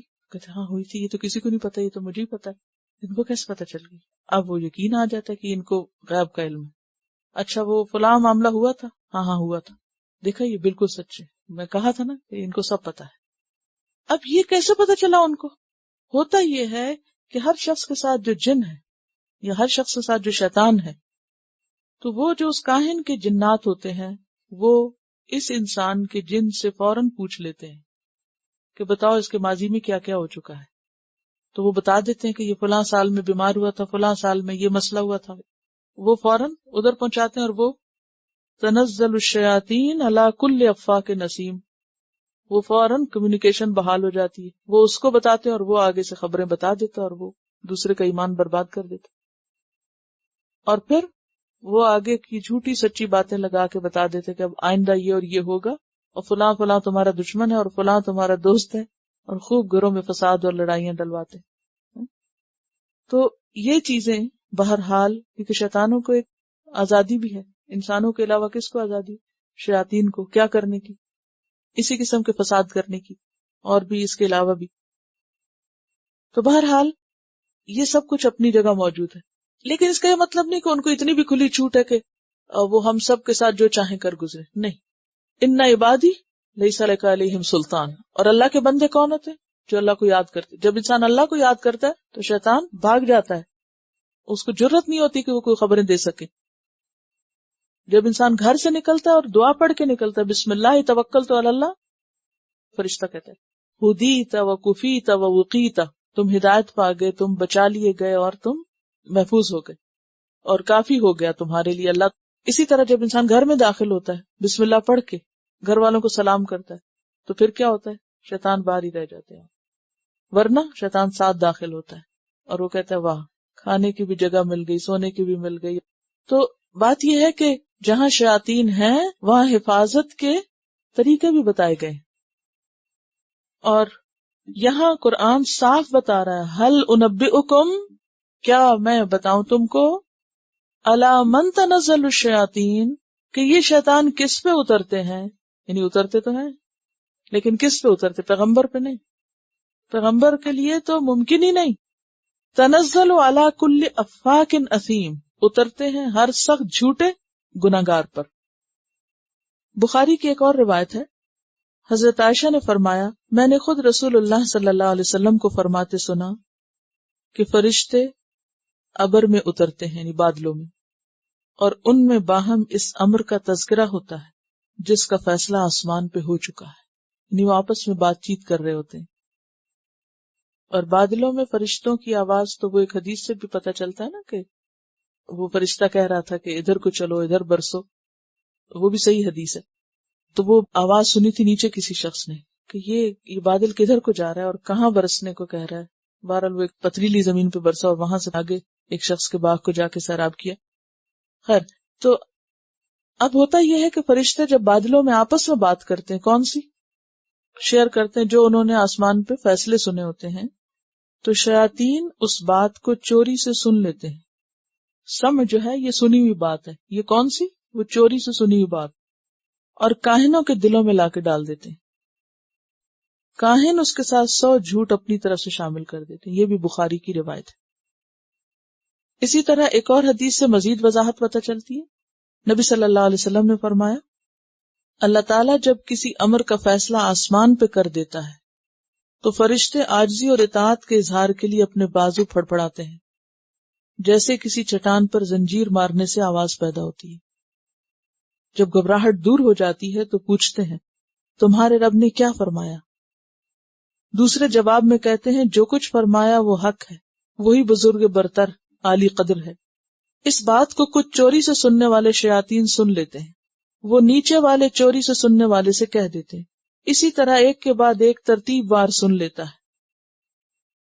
سفیان راوی نے اپنی انگلیاں کھول کر ہاتھ کو ترچھا کر کے دکھایا، یعنی 4 انگلیوں کو اس طرح ترتیب دے کے بتایا کہ ایک انگلی دوسری انگلی کے اوپر اور اوپر سے تیسری چوتھی. یعنی یہ اوپر والا ہے جس نے فرشتوں سے سنا، اس نے اس کو، اس نے اس کو، اس نے اس کو، اور نیچے تک ترتیب وار بات چلی گئی. حتیٰ کہ سب سے نچلا شیطان کاہن کو بتاتا ہے. کبھی ایسا ہوتا ہے کہ اوپر والا نیچے والے کو بتانے بھی نہیں پاتا کہ پہلے ہی ایک انگارہ ٹوٹنے والا ستارہ اس کے اوپر آ گرتا ہے اور اس کو جلا دیتا ہے. اور کبھی ایسا ہوتا ہے کہ انگارہ پڑنے سے پہلے وہ اپنے نیچے والے کو بتا چکتا ہے. کاہن اس کے ساتھ 100 جھوٹ ملاتا ہے اور لوگوں سے کہتا ہے، یعنی جھوٹی باتیں، اسی بنیاد پر کہا جاتا ہے کہ فلاں فلاں دن کاہن نے ایسا نہیں کہا تھا، غرض اسی آسمان والی بات کی وجہ سے کاہن کی تصدیق کی جاتی ہے. یہ بخاری کی روایت ہے. ٹھیک ہے. تو هل انبئکم علی من تنزل الشیاطین تنزل علی کل افاک اثیم یلقون السمع، وہ ڈالتے ہیں سم. کیا مراد ہے اس سے؟ سنی ہوئی باتیں. کہاں سے سنی ہوئی؟ آسمان سے. وَأَكْثَرُهُمْ، اور ان میں سے اکثر، کاذبون، جھوٹے ہوتے. کون جھوٹے ہوتے ہیں؟ کاہن، اور پھر شیطان بھی. السلام علیکم. میں پریکٹیکلی ایک خاتون کو جانتی ہوں پاکستان میں جو یہ کام کر کے میرے سامنے دکھا چکی ہیں. مطلب کہ وہ انہوں نے بتایا ہے، جیسے امی کو انہوں نے 2-3 چیزیں بتائی کہ آپ کے ساتھ یہ ہو چکا ہے، اور آپ کے خاندان میں ان کے ساتھ اس طرح دھوکہ کیا ہے، اور انہوں نے بتایا بھی کہ فلانی چیز انہوں نے آپ سے نکال کے کہیں اور رکھی ہیں، اور وہ وہاں ملی بھی مما کو. میرا سوال یہ کہ گو کہ اتنا ہونے کے بعد انہوں نے ہمیں کہا کہ نا آپ ان سے مطلب کہ تعلق نہ رکھیں، جو کہ امی نے نہیں کیا. امی نے کہا نہیں ایسا نہیں ہو سکتا، کیونکہ خونی رشتے ہیں، ایسا نہیں ہم توڑ سکتے. ٹھیک ہے، جو کیا وہ اللہ مالک ہے. لیکن اب میرا سوال یہ کہ ان کو کیسے سمجھایا جائے، اور ہمارے خاندان کے کچھ لوگ ہیں جو مزید ان کی طرف جا رہے ہیں، تو پھر کیا کیا جائے؟ کیا آپ کو معلوم ہے کہ کسی کاہن کے پاس جانے کا نقصان کیا ہوتا ہے؟ ایک تو ایمان جاتا ہے. جس نے کسی کاہن کی تصدیق کی، اس نے اس تعلیم کا انکار کیا جو محمد صلی اللہ علیہ وسلم لے کے اترے. نمبر 2، اگر کوئی کسی ایسے شخص کے پاس جا کے کوئی بات معلوم کرتا ہے، 40 دن کی نمازیں اس کی قبول نہیں ہوتی. یہ انتہائی خطرناک کام ہے. انشاءاللہ عقیدے کا سبجیکٹ آپ پڑھیں گے تو اس میں مزید باتیں بھی آپ کے سامنے آئیں گی. اب آپ دیکھیے نا کہ ایک شخص گیا، اس کو پتا نہیں تھا، آپ کی والدہ کو شاید پتا نہیں ہوگا کہ یہ جانا ہی غلط ہے، کوئی اور ان کو لے گیا کہ دیکھو مجھے پتا ہے، میری تو وہ چیز مل گئی تھی، چلو تم بھی چلو. اب جس کی چوری ہوتی ہے، جس کے سب کو نقصان یا تکلیف ہوتی ہے، وہ اتنا ڈیسپریٹ ہوتا ہے، وہ اتنا پریشان ہوتا ہے کہ اس کو کوئی بھی کمزور ہو جاتا ہے نا انسان، ایسا وہ کہیں بھی کہیں لے چلے. وہ کہہ رہی ہیں اب تو باقاعدہ ٹیلی ویژن پہ پروگرام ہے، بہرحال جو کچھ بھی ہے، ستارے بولتے ہیں اور معلوم نہیں کیا کیا. اب آپ دیکھیے کہ بہت سی چیزوں کو ہم نہیں روک سکتے، نہ وہ ہمارے کنٹرول میں ہے، اور اللہ تعالیٰ نے آزادی سب کو دی ہے. خرابیاں موجود ہیں. ضرورت کس چیز کی ہے؟ ہم اپنا ایمان بچائیں. اپنا ایمان بچانے کی ضرورت ہے، اور ایمان بچانے کے لیے بے حد ضروری ہے کیا؟ صحیح علم ہو، صحیح عقیدہ ہو، ورنہ کیے کرائے سارے عمل ضائع. کیوں؟ اس لیے کہ یہ اللہ کے ساتھ شریک کرنا ہوتا ہے دوسروں کو. اور اگر اسی میں آپ دیکھیں، آپ شاید حیران ہوئے پیچھے کہ یہ باتیں ہوتے ہوتے پیچھے بیچ میں کہا اللہ کے ساتھ کسی اور کو الہ نہ پکارنا. پہلے بات ہوئی شیطانوں کی، اور اس کے بعد ہوئی، اور بیچ میں کیا آیا؟ فلا تدعو مع اللہ الہا آخر. یہ آپ دیکھ رہے، وما تنزلت به الشیاطین، آیت نمبر 210 سے 212 تک. پھر بیچ میں آیا فلا تدعو مع اللہ الہا آخر، اور انذر عشیرت الاقربین کے بعد پھر هل انبئکم علی من تنزل الشیاطین. کیونکہ یہ ساری چیزیں ایمان کے منافی ہیں، سب اسی میں آتا ہے. کوئی شخص کچھ بھی فارچون ٹیلنگ کرے، فیوچر ٹیلنگ کرے، کچھ کرے، چاہے وہ کافی سے کرے یا بالوں سے کرے یا کسی طوطے سے کرے یا کسی بھی ذریعے سے کرے، ایسی ساری چیزوں سے بچنے کی ضرورت ہے. یہ بھی سب شگون، بدشگونی شرک ہے. یہ الٹے جوتے سے شگون لینا، کبے کے بولنے سے شگون لینا، یہ سب چیزیں شرک میں شامل ہیں. لہٰذا اس معاملے میں ہمیں بہت محتاط ہونے کی ضرورت ہے، کیونکہ سب عمل برباد ہو جاتے. خیر، اس کے لیے ضروری ہے کہ آپ عقیدہ کا سبجیکٹ پڑھیں.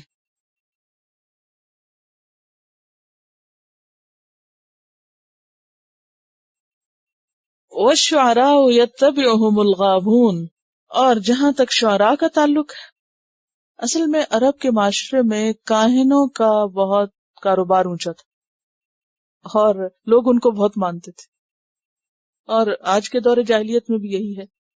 اور والشعراء اس کے بعد یا اس کے علاوہ شعراء جو تھے وہ بہت قابل احترام تھے اس معاشرے میں. اور دیکھا جائے تو نبی صلی اللہ علیہ وسلم کے مقابل زیادہ تر خود اور لوگوں کو بھڑکانے والے یہی لوگ تھے. کیوں؟ اس لیے کہ قرآن کے آنے کے بعد ان سب کا کاروبار ٹھپ ہو گیا یا ہونا تھا. تو آج بھی آپ دیکھیں کہ قرآن پڑھانے والوں کے زیادہ تر مخالف اسی قسم کے لوگ ہوتے ہیں کہ جن کو یہ ڈر ہوتا ہے کہ اگر صحیح تعلیم پھیل گئی تو ہمارا کاروبار بند ہو جائے گا. اور یہ ایسی بری بیماری ہے کہ انسان غیر محسوس طریقے سے اس میں انوالو ہو جاتا ہے. کبھی وہ ہاروسکوپ دیکھ رہا ہے اور کبھی بعض اوقات انسان صرف جسٹ فار انجوائمنٹ. اگر رشتہ داروں میں سے کوئی ایسا ہے یا کوئی قریبی لوگوں میں سے تو اس پر بہت ہی احتیاط کی ضرورت ہے. عام طور پر ہوتا پتہ کیا ہے، جب ہم بہت فالتو وقت باتیں فضول ادھر ادھر کی کرتے ہیں تو پھر کرتے کرتے یہ موضوعات خود ہی بیچ میں آ جاتے ہیں. یہ بہت بڑا فتنہ ہے، بہت بڑا فتنہ ہے. ان چیزوں سے جان چھڑانا اور نکلنا اور ان کا انکار کرنا، اور جب تک یہ نہ ہو خالص توحید آ نہیں سکتی تو تب بھی درست نہیں. صرف جانا بھی منع ہے، صرف جانا جو وزٹ ہے وہ بھی منع ہے. اور آپ دیکھیے کہ اس طرح کی چیزوں میں ہر شخص کسی نہ کسی طرح ون وے اور دی ادر انوالو ہو جاتا ہے، کیونکہ انسان پر خوشی، غم، دکھ، تکلیف، پریشانی کے مختلف لمحات آتے رہتے ہیں، اور وہ ایسے نازک وقت ہوتے ہیں کہ جب دوست، خیرخواہ، ہمدرد ایسے ہی مشورے دے کر لوگوں کو بہکاتے ہیں. توبہ استغفار کر کے پچھلی زندگی میں کچھ بھی ہوا ہے تو اس کو توبہ کر لینی چاہیے. اور کہتے ہیں نا کہ شرک کس طرح داخل ہوگا میری امت میں؟ سیاہ رات میں سیاہ پتھر پہ جیسے سیاہ چیونٹی، کہ پتہ ہی نہ چلے اور انسان شرک میں ہو اور اس کو خبر بھی نہ ہو. یعنی کتنے خطرے کی بات ہے. سب سے خطرناک چیز شرک ہے. سارا دن ہم کیلوریز گنتے رہتے ہیں اور بڑی بڑی کتابیں پڑھتے رہتے ہیں اپنی دنیاوی صحت اور اپنے وزن کو واچ کرنے کے لیے، لیکن ایمان کی حالت کیا ہے، اس کا کتنا وزن ہے اور وہاں کیا کیا چیزیں خطرناک ہیں ان کی فکر نہیں. وَالشُّعَرَاءُ يَتَّبِعُهُمُ الْغَاوُونَ، اور شعراء شاعر کی جمع، اور اسی لفظ پر سورت کا نام بھی الشعراء، شعر سے. شعر کہتے ہیں منظوم کلام کو، منظوم اور مقفع کلام. لیکن شعر خیالی باتوں اور جھوٹ کے لیے بھی استعمال ہوتا ہے. عربی میں کہتے ہیں ادلہ شعریہ، جھوٹی دلیلیں. اور سب سے بہترین شعر وہ ہوتا ہے جو سب سے زیادہ جھوٹ پر مبنی ہو، حد سے زیادہ مبالغہ آرائی پر مبنی. تو چونکہ عرب کی سوسائٹی میں شاعروں کو بہت اہمیت حاصل تھی، تو یہاں شاعروں کی حقیقت بتائی جا رہی ہے کہ کون ہوتے ہیں شاعر اور کیا مقام ہے شاعروں کا. یتبعہم الغاوون، پیروی کرتے ہیں ان کی بہکے ہوئے لوگ، گمراہ لوگ. پیچھے غاوین آئے نا سورت میں، یہاں غاوون ہے، غاوی کی جمع، گمراہ، خواہش پرست. شعراء کی پیروی تو بہکے ہوئے لوگ کرتے ہیں، کیونکہ نبی صلی اللہ علیہ وسلم کو بھی وہ کیا کہتے تھے؟ بل ہوا شاعر، بلکہ وہ شاعر ہے. اور اللہ تعالیٰ قرآن پاک میں کیا فرماتے ہیں؟ وما هو بقول شاعر قلیلا ما تؤمنون وما هو بقول کاہن. سورۃ الحق. الم ترى، کیا تم نہیں دیکھتے، غور نہیں کرتے کہ شعراء کیا کرتے ہیں؟ انہم، بے شک وہ، فی کل واد، ہر وادی میں. اور وادی سے مراد یہاں کلام کی اصناف ہے، یعنی شعر و شاعری کی جو قسمیں، جس میں غزل ہے، حجب ہے، مرثیہ ہے، قصیدہ ہے، ہر وادی میں یعنی ہر قسم کی باتیں. یہیمون، حیران و سرگرداں ہیں، ہیام سے ہے یہ میم اس کا روٹ ہے، کہ وہ ہر وادی میں سرگرداں پھرتے ہیں، ہر وادی میں بھٹکتے پھرتے ہیں، یعنی ہر جگہ منہ مارتے ہیں اور ہر قسم کی باتیں کرتے پھرتے ہیں. کبھی عشق و عاشقی کی باتیں کر رہے ہیں، کبھی مبالغہ آمیز تعریفیں کر رہے ہیں، جھوٹی اور غلط سلط باتیں کہہ رہے ہیں، کبھی فحش باتیں کرتے ہیں، کبھی ان کی باتوں میں بے حیائی اور عریانی ہے، کبھی شیخی بازی اور اطرانے اور فخر اور غرور کی، خصوصاً جو عربوں کے ہاں شاعر تھے، یعنی اس قسم کی باتیں ہیں. اور کہاں محمد صلی اللہ علیہ وسلم کا کلام اور کہاں آپ کے فالوورز، یہ دو بالکل متضاد چیزیں ہیں. اور شعراء وَأَنَّهُمْ يَقُولُونَ، اور بے شک وہ کہتے ہیں، کیا کہتے ہیں؟ ما لا یفعلون، جو وہ کرتے نہیں. ان کے قول اور فعل میں بہت بڑا تضاد ہوتا ہے، کیونکہ وہ زمین آسمان کے خلابے ملاتے ہیں، بڑے بڑے دعوے کرتے ہیں، بڑے بڑے نعرے لگاتے ہیں، جوش دلاتے ہیں، جائز کو ناجائز، حرام کو حلال، حلال کو حرام، جو جی چاہے باتوں میں کر کے دکھا دیں. کیونکہ ہائمون جو ہے، ہائم اصل میں کہتے ہیں یہ یہیمون سے جو ہے نا سرگردان. کون شخص ہوتا ہے سرگرداں؟ جو اپنے رخ پہ بغیر کسی حد پر رکے چلتا جائے. اس کی مثال ایسی ہے کہ جیسے کوئی، آج کل آپ نے دیکھا ہوگا کہ بعض نوجوان گاڑیاں لے کے سڑکوں پہ مارے مارے پھر رہے ہوتے ہیں، کبھی ادھر مڑ گئے، کبھی ادھر نکل گئے، پھر آ رہے ہیں، پھر جا رہے ہیں. تو انسان سوچتے کہ بھی کیوں ڈرائیونگ کر رہی ہیں، کس لیے؟ یہ کام کچھ نہیں، ایک طرف کو گئے، پھر ادھر سے ادھر مڑ گئے، پھر واپس آ گئے. پھر تو جب زندگی میں کوئی مقصد نہیں ہوتا تو انسان کیا کرتا ہے؟ سرگرداں، بے مقصد، آوارہ گردی جس کو کہتے ہیں، کہ یہ ہر وادی میں آوارہ گردی کر رہے ہیں، یعنی ہر جگہ پر گھوم رہے ہیں. ان کے کلام میں کوئی مقصد نہیں. اور خاص طور پر وَأَنَّهُمْ يَقُولُونَ مَا لَا يَفْعَلُونَ، اور بے شک وہ کہتے وہ ہیں جو کرتے نہیں ہیں. اور یہ بات بھی دین کے مزاج کے بالکل خلاف ہے کہ انسان جو کہے وہ کرے نہیں. آپ دیکھیے کہ اس زمانے میں تو خیر شعر و شاعری تھی، لیکن آج ہم مسلمانوں کے اندر بھی بعض ایسے لوگ دیکھتے ہیں کہ جو اس قسم کی دھواں دھار تقریریں کرتے ہیں یا اس قسم کی باتیں کرتے ہیں کہ جو عملی زندگی سے بالکل میل نہیں کھاتی، حقیقی زندگی سے ان کا کوئی تعلق نہیں ہوتا. اِلَّا الَّذِينَ آمَنُوا، سوائے ان لوگوں کے جو ایمان لائے، یعنی شعراء میں سے جو ایمان لاتے ہیں، وَعَمِلُوا الصَّالِحَاتِ، اور نیک عمل کرتے ہیں، وَذَكَرُوا اللَّهَ كَثِيرًا، اور اللہ کو کثرت سے یاد کرتے ہیں، وَانتَصَرُوا مِن بَعْدِ مَا ظُلِمُوا، اور بدلہ لیتے ہیں اس کے بعد کہ ان پہ ظلم کیا گیا، وہ اس سے بچے ہوئے. تو گویا یہاں شاعروں کی دو قسمیں بتا دی گئی. ایک کون ہے؟ جو جھوٹے ہیں، ہر وادی میں سرگرداں ہیں، ان کے قول و فعل میں تضاد ہے. اور دوسرے وہ ہیں جو ایمان لا کر نیک عمل کرتے ہیں اور اللہ کو خوب یاد کرتے ہیں. ان کی شعر و شاعری انہیں اللہ کے ذکر سے نہیں روکتی، اور اپنی شاعری کے ذریعے وہ بہترین پیغام لوگوں تک پہنچاتے ہیں. تو ایسے شاعر اس سے بچے ہوئے ہیں. جہاں تک شعر و شاعری کا تعلق ہے تو ہم دیکھتے ہیں کہ نبی صلی اللہ علیہ وسلم نے بعض اوقات شعر کی تعریف بھی کی ہے، سنا بھی ہے، کہنے کو کہا بھی ہے، اور بعض اوقات اس کی مذمت کی ہے. تو اچھا شعر جو اچھے نتائج پیدا کرے پسندیدہ ہے، اور برا شعر جس کے نتائج خراب ہو وہ ناپسندیدہ ہے. گویا شعر و شاعری اٹسیلف بری چیز نہیں ہے، اس کا اچھا یا برا استعمال اسے اچھا یا برا بناتا. شعر و شاعری ایسے ہی ہے جیسے کوئی آلات ہو، ٹول ہے، ایک بات کہنے کا ایک طریقہ ہے، ایک انداز ہے، بالکل ایسے جیسے ٹیلی ویژن ہے یا اور میڈیا کے ذرائع ہیں. تو اب وہ اٹسیلف تو اچھے یا برے نہیں ہیں. اگر آپ ان کو اچھی چیز میں استعمال کرتے ہیں تو اس سے اچھائی پھیل سکتی، اور اگر آپ ان کو اللہ کی نافرمانی میں استعمال کرتے ہیں تو وہ کیا ہے؟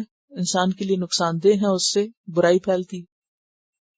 تو شاعر بھی قوم کے سپوکس مین ہوتے تھے، قبائل کے سپیکر ہوتے تھے، اور ان کے ذریعے قبیلے کی نمائندگی ہوتی تھی.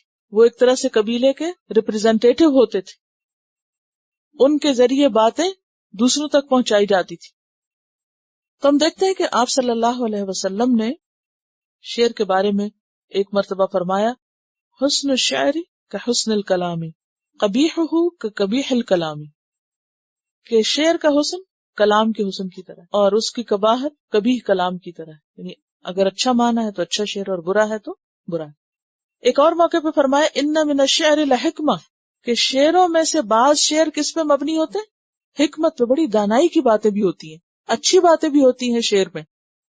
ایک اور موقع پہ فرمایا لَأَن يَمْتَلِئَ جَوْفُ رَجُلٍ قَيْحًا يَرِيهِ خَيْرٌ لَهُ مِنْ أَن يَمْتَلِئَ شَعْرًا، کسی شخص کا پیٹ پیپ سے بھر جائے جو اسے خراب کر دے، اس سے بہتر ہے کہ اس کا پیٹ شعر سے بھرا ہوا. یعنی گندے شعر یاد کرنا اور گندی شاعری کرنا اس سے بھی بدتر ہے جیسے کسی کا پیٹ پیپ سے بھرا ہوا ہو. پیپ سے پیٹ کب بھرتا ہے؟ جب کوئی انفیکشن ہوتا ہے، اور ورسٹ قسم کا انفیکشن پیٹ کا انفیکشن ہوتا ہے. یعنی سب سے گندا انفیکشن جسے آپ کہہ سکتے ہیں. پیپ کسی بھی جگہ ہو تو گندی ہے، لیکن اگر آنتوں میں ہو جائے، پیٹ میں ہو جائے تو بدترین ہے. یعنی اس سڑاند اور گندگی سے تشبیہ دی. اس سے بھی بدتر چیز ہے بری شاعری، فحش شاعری، جھوٹی شاعری، کہ جس سے انسانوں کے مزاج بگڑتے ہیں. حضرت ابو سعید خدری کی روایت ہے، ہم رسول اللہ صلی اللہ علیہ وسلم کے ساتھ کوہ ارج میں چل رہے تھے. اچانک ایک شاعر گاتا ہوا سامنے آیا، کچھ پڑھتا پڑھتا سامنے آیا. آپ نے فرمایا شیطان کو پکڑ لو. پھر فرمایا اگر کسی جوف کے اندر پیپ لہو بھرا ہو تو اس سے بہتر ہے کہ اس کے اندر شیر بھرے ہوئے ہوں. ایک اور موقع پہ آپ نے فرمایا انتہائی مبالغہ کرنے والے غارت ہو گئے، یعنی بہت جھوٹی باتیں کرنے والے اور باتوں کو بڑھا چڑھا کے پیش کرنے والے برباد ہو گئے. آپ صلی اللہ علیہ وسلم نے فرمایا مجھے سب سے زیادہ پیارے اور قیامت کے دن سب سے زیادہ میرے مقرب تم میں سے وہ لوگ ہوں گے جن کے اخلاق سب سے اچھے ہوں گے، اور میرے لیے سب سے زیادہ قابل نفرت اور قیامت کے دن سب سے دور تم میں سے وہ لوگ ہوں گے جن کے اخلاق برے ہوں گے، فضول باتیں کرنے والے ہوں گے، بنا بنا کر خلاف حقیقت کثیر کلام کرنے والے ہوں گے، بے وجہ ردیف قافیے جوڑ جوڑ کر لمبی چوڑی بات، حلق پھاڑ کر بغیر احتیاط کے کلام کو پھیلانے والے ہوں گے، یعنی گلا پھاڑ پھاڑ کے باتیں کرنے والے ہوں گے. جس میں نبی کہا نا کہ بعض اوقات شعر و شاعری میں نہیں تو لوگ تقریروں میں یا وعظ یا خطبوں میں ایسا انداز اختیار کرتے ہیں کہ جس میں چیخنا چلانا اور ایک دھواں دھار قسم کی تقریریں جن کو کہا جاتا ہے، اگر خلاصہ دیکھا جائے کچھ بھی نہیں ہاتھ آتا. یہ بھی ناپسندیدہ ہے. ایسے لوگ قیامت کے دن آپ نے فرمایا مجھ سے دور ترین ہوں گے. پھر اسی طرح حضرت جابر کی روایت ہے کہ صحابہ نے عرض کیا کہ ہم سرساروں کو یعنی بہت باتیں کرنے والوں کو، متشدقون کو یعنی باچھیں پھاڑ کے کلام کرنے والوں کو، گلا پھاڑ کے بولنے والوں کو تو جانتے ہیں، لیکن یہ متفحقون کون ہے؟ فرمایا تکبر کرنے والے، یعنی کہ آؤٹ آف تکبر وہ لوگ اس طرح کی باتیں کرتے ہیں. پیچھے آپ پڑھ چکے ہیں تأمرون الناس بالبر وتنسون انفسکم کہ بدترین سزا اس شخص کو ہوگی کہ جس کی آنتیں بھی باہر نکل آئیں گی جہنم میں، اور وہ آنتوں کے گرد یعنی کہ لپٹ کے گھوم رہا ہوگا. اور وہ کون شخص ہوگا جو دوسروں کو تو اچھا کرنے کے لیے کہے اور خود نہ کرے. اور سورۃ الصف کے شروع میں بھی آتا ہے یا ایھا الذین آمنوا لم تقولون ما لا تفعلون کبر مقتا عند اللہ ان تقولوا ما لا تفعلون. اے ایمان والو کیوں کہتے وہ باتیں جو کرتے نہیں ہو؟ اللہ کے نزدیک سخت ناپسندیدہ ہے وہ بات کہ تم کسی کو جو کہو وہ خود نہ کرو. تو یہاں پر پسندیدہ شاعر پھر کون سے ہوئے؟ نمبر 1 صاحب ایمان، نمبر 2 باعمل لوگ، عمل الصالحات. ایسے نہیں کہ جو انہم یقولون ما لا یفعلون وہ نہ ہو، بلکہ اس کے برعکس عمل صالح کرنے والے ہوں. اور پھر خاص شرط ہے وذکر اللہ کثیرن، اللہ کا ذکر کثرت سے کرنے والے، بہت زیادہ ذکر کرنے والے ہوں. کیونکہ شعر و شاعری یا گانا عموماً کیا کرتا ہے انسان کو؟ اللہ کے ذکر سے غافل کر دیتا. آپ نے دیکھا ہوگا کہ اگر آپ کبھی کوئی گانا سن لیں جو آپ نے کبھی ماضی میں سنے ہوں تو وہ زبان پر اس طرح چڑھ جاتا ہے کہ پھر استغفار کرنا بھی انسان بھول جاتا ہے. تو ایسی شعر و شاعری جو انسان کو اللہ کے ذکر سے غافل کر دے، جیسے کہ ایک حدیث میں آتا ہے نا کہ گانا جو ہے وہ دل میں نفاق کو اگاتا ہے، نفاق اگتا ہے، اس منافقت آتی ہے، کیونکہ بہت سے گانے جھوٹ پر مبنی ہوتے، اور جھوٹی باتیں جب انسان کہنے سننے کا عادی ہو جاتا ہے تو پھر اس کو سچائی کی بھی طلب نہیں رہتی. اس کا یہ مطلب نہیں کہ شعر و شاعری ہے ہی بری چیز، نہیں. صحیح مقصد کے لیے شعر کہنے کی اجازت ہے، اور نہ صرف یہ اجازت بلکہ آپ صلی اللہ علیہ وسلم نے انکریج بھی کیا. اگر اللہ نے کسی کو یہ ٹیلنٹ دیا ہو اور وہ اس کو صحیح راستے پر استعمال کرے تو وہ اس کے لیے باعث اجر ہے. اس میں ہم دیکھتے ہیں کہ حضرت حسان بن ثابت جو تھے، آپ صلی اللہ علیہ وسلم کی جب ابو سفیان نے حجو کی، حجو کہتے ہیں کسی کی برائیاں بیان کر، تو آپ نے ان کو کہا کہ تم جواب دو، اور ان کے لیے دعا بھی کی، احجہم و جبریل معک، کہ تم ان کی حجب کرو، جبریل تمہارے ساتھ ہے. اور ان کے لیے دعا کی اللہم ایدہ بروح القدس، اے اللہ ان کو روح القدس سے مدد دے. تو آپ کو معلوم ہے کہ حضرت حسان نے پھر مشہور اپنا قصیدہ کہا تھا. آپ صلی اللہ علیہ وسلم نے مسجد نبی میں ان کے لیے ممبر لگوایا تھا، وہ اس پہ کھڑے ہوئے تھے اور مسجد میں انہوں نے یہ پڑھا تھا. یعنی اچھا شعر مسجد میں بھی پڑھا جا سکتا ہے. اور جب انہوں نے پڑھا تو وہ واقعی بہت زبردست قصیدہ. تو اس کے چند شعر سنا دو. بہت لمبا قصیدہ، چند شعر ہیں اس کے. حجوت محمدا فاجبت عنہ، تم نے محمد صلی اللہ علیہ وسلم کی حجب کی، میں ان کی طرف سے تمہیں جواب دیتا ہوں. وعند اللہ فی ذاک الجزاء، اور اللہ کے پاس ہے میرے اس عمل کی جزا. ان اجریہ الا علی اللہ. کیونکہ شاعروں کا عموماً کیا ہوتا ہے کہ جس کی مدح کرتے ہیں ہمارے لیے کیا ہے، اگر ہم وہ جیسے شاعر آئے تھے پھر کہتے حجوت محمدا برا تقیا رسول اللہ شیمتہ الوفاء، تو نے محمد صلی اللہ علیہ وسلم کی حجب کی جو انتہائی نیک اور پرہیزگار انسان ہیں، اللہ کے رسول ہیں جن کی خصلت ہی وفائے عہد ہے. یعنی ایسے عظیم کردار کی تم نے حجب کی. فإن أبی ووالدتی وعردی لعرد محمد منکم وقاء، میرے والد اور میری والدہ اور میری اپنی عزت محمد صلی اللہ علیہ وسلم کی عزت کو تم سے بچانے والی ہے. یعنی ہم سب آپ کے لیے جان نچھاور کرنے والے ہیں، آپ کی عزت کی حفاظت کرنے کے لیے.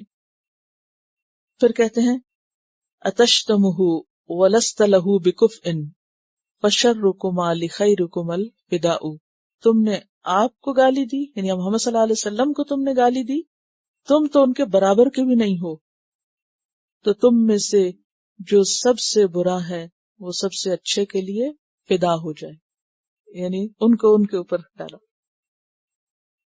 اور وجبریل رسول اللہ فینا وروح القدس لیس لہ کفاء، اللہ کے رسول جبریل اور روح القدس ہمارے اندر ہیں جن کا کوئی ہمسر نہیں، یعنی تمہارے اندر ایسا کوئی بھی نہیں. لسانی صارم لا عیب فیہ، میری زبان تلوار کی طرح ہے جس میں کوئی عیب نہیں. وبحری لا تقدرہ الدلاء، اور میرا سمندر ایسا ہے کہ جس سے ایک ڈول پانی نکالا جائے تو اس سے مقدر نہیں کرتا کہ تم اگر کوئی بات کرو گے تو میں تمہیں اتنی سناؤں گا کہ جس سے تم عاجز آ جاؤ گے. بہرحال تو حضرت حسان نے آپ کے کہنے پر یہ قصیدہ لکھا اور آپ صلی اللہ علیہ وسلم کا دفاع کیا ابو سفیان کے قصیدے کے جواب میں، کیونکہ اس دور میں جو سب سے بڑا ٹول تھا وہ شاعری تھی، اور شاعری کا جواب شاعری سے دینا ضروری تھا.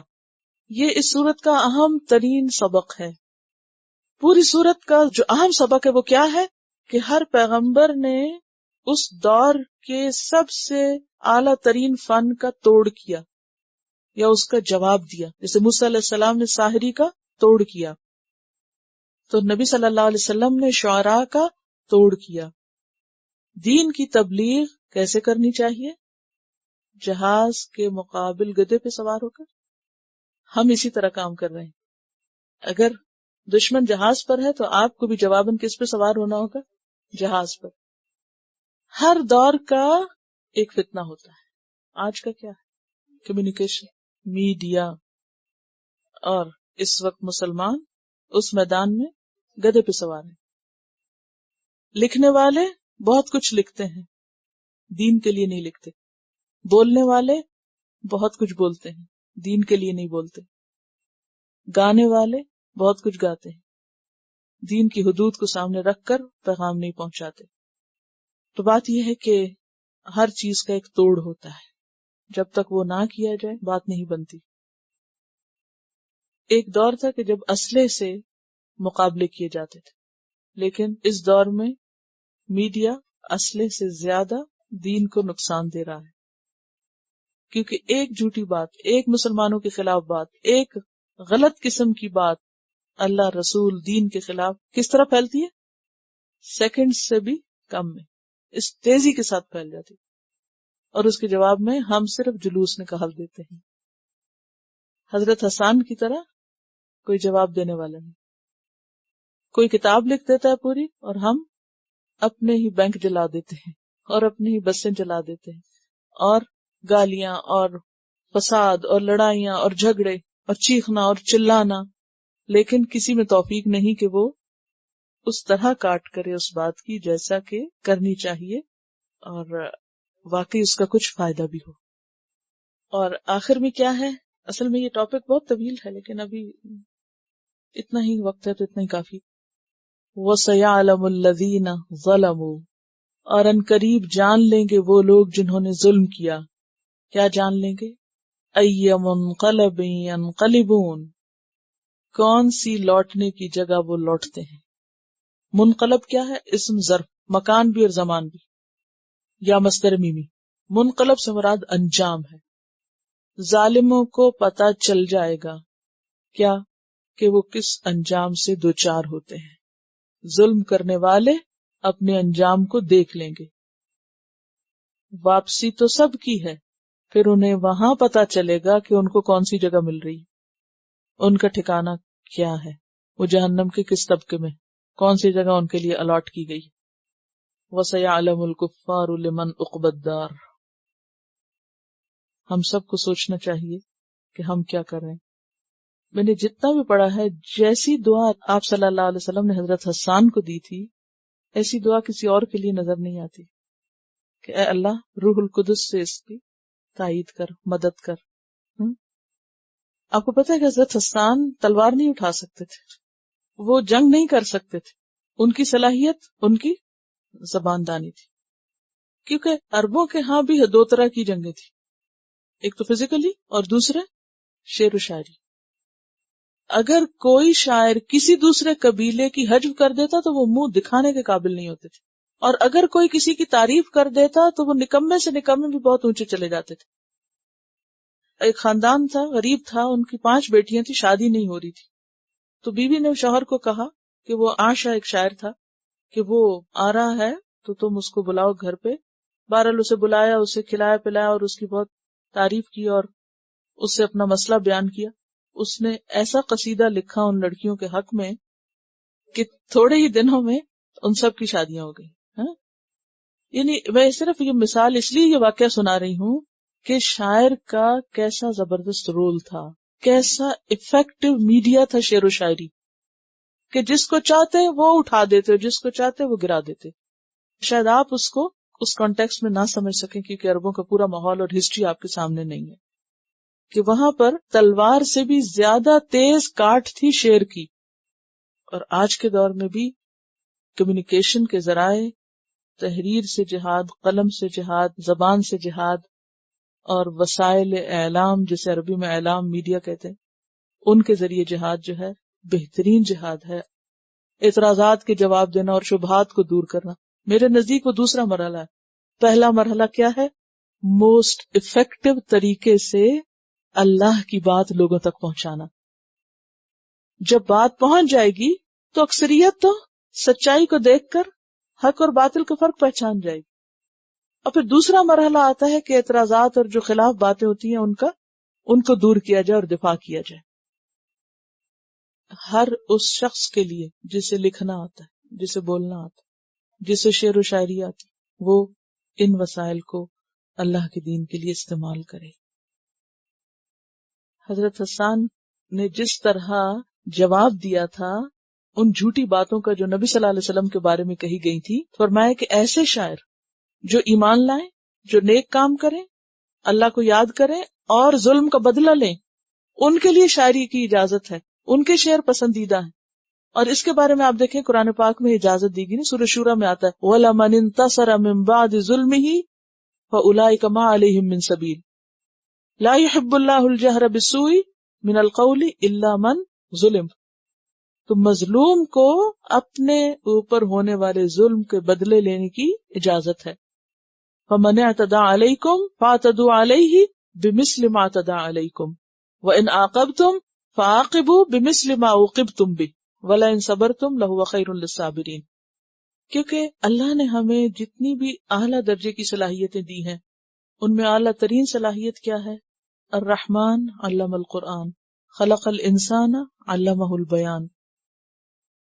یہ ایک بہترین کوالٹی جو انسان کو ملی. اور بیان سے مراد صرف تقریر کرنا نہیں ہے، لکھنا بھی اسی میں ہی آتا ہے. بیان چاہے بول کے زبان سے ہو چاہے تحریر سے ہو، یہ اعلیٰ ترین کوالٹی ہے انسان کو جو ملی ہے. اگر اس کا استعمال صحیح ہوگا تو وہ انسان کو وہ اوپر لے جانے والے، اور اگر اس کا استعمال غلط ہوگا تو وہ الٹا اسلام اور دین کے خلاف بنے گی چیز. اسی لیے آپ دیکھیں کہ 3 کوالٹیز جو ہیں سخت ناپسندیدہ ہیں گفتگو میں. کون سی؟ ثرثارون کثرت کلام، متشدقون گلا پھاڑ کے بولنا، متفہقون کلام کے اندر خود نمائی کرنا، اپنے منہ میاں مٹھو بننا، اپنی تعریفیں کرنا، تکبر کا اظہار کرنا. چلیے چونکہ وقت ختم ہے اس لیے آج کے لیے اتنا ہی کافی. سبحانک اللہم و بحمدک نشہد ان لا الہ الا انت نستغفرک و نتوب الیک. السلام علیکم ورحمۃ اللہ وبرکاتہ. Quran vocabulary 100%. The best application to understand Quran. Study with flashcards. Word list. Learn 25% of Quran vocabulary in 7 days. Multiple MCQs to practice and test vocabulary. Single choice. Multiple choice.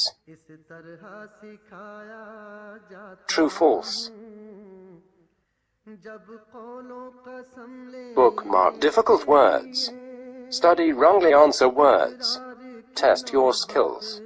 12 essential grammar lessons at Learn Quranic Grammar. You can select number of word to study from bookmarks.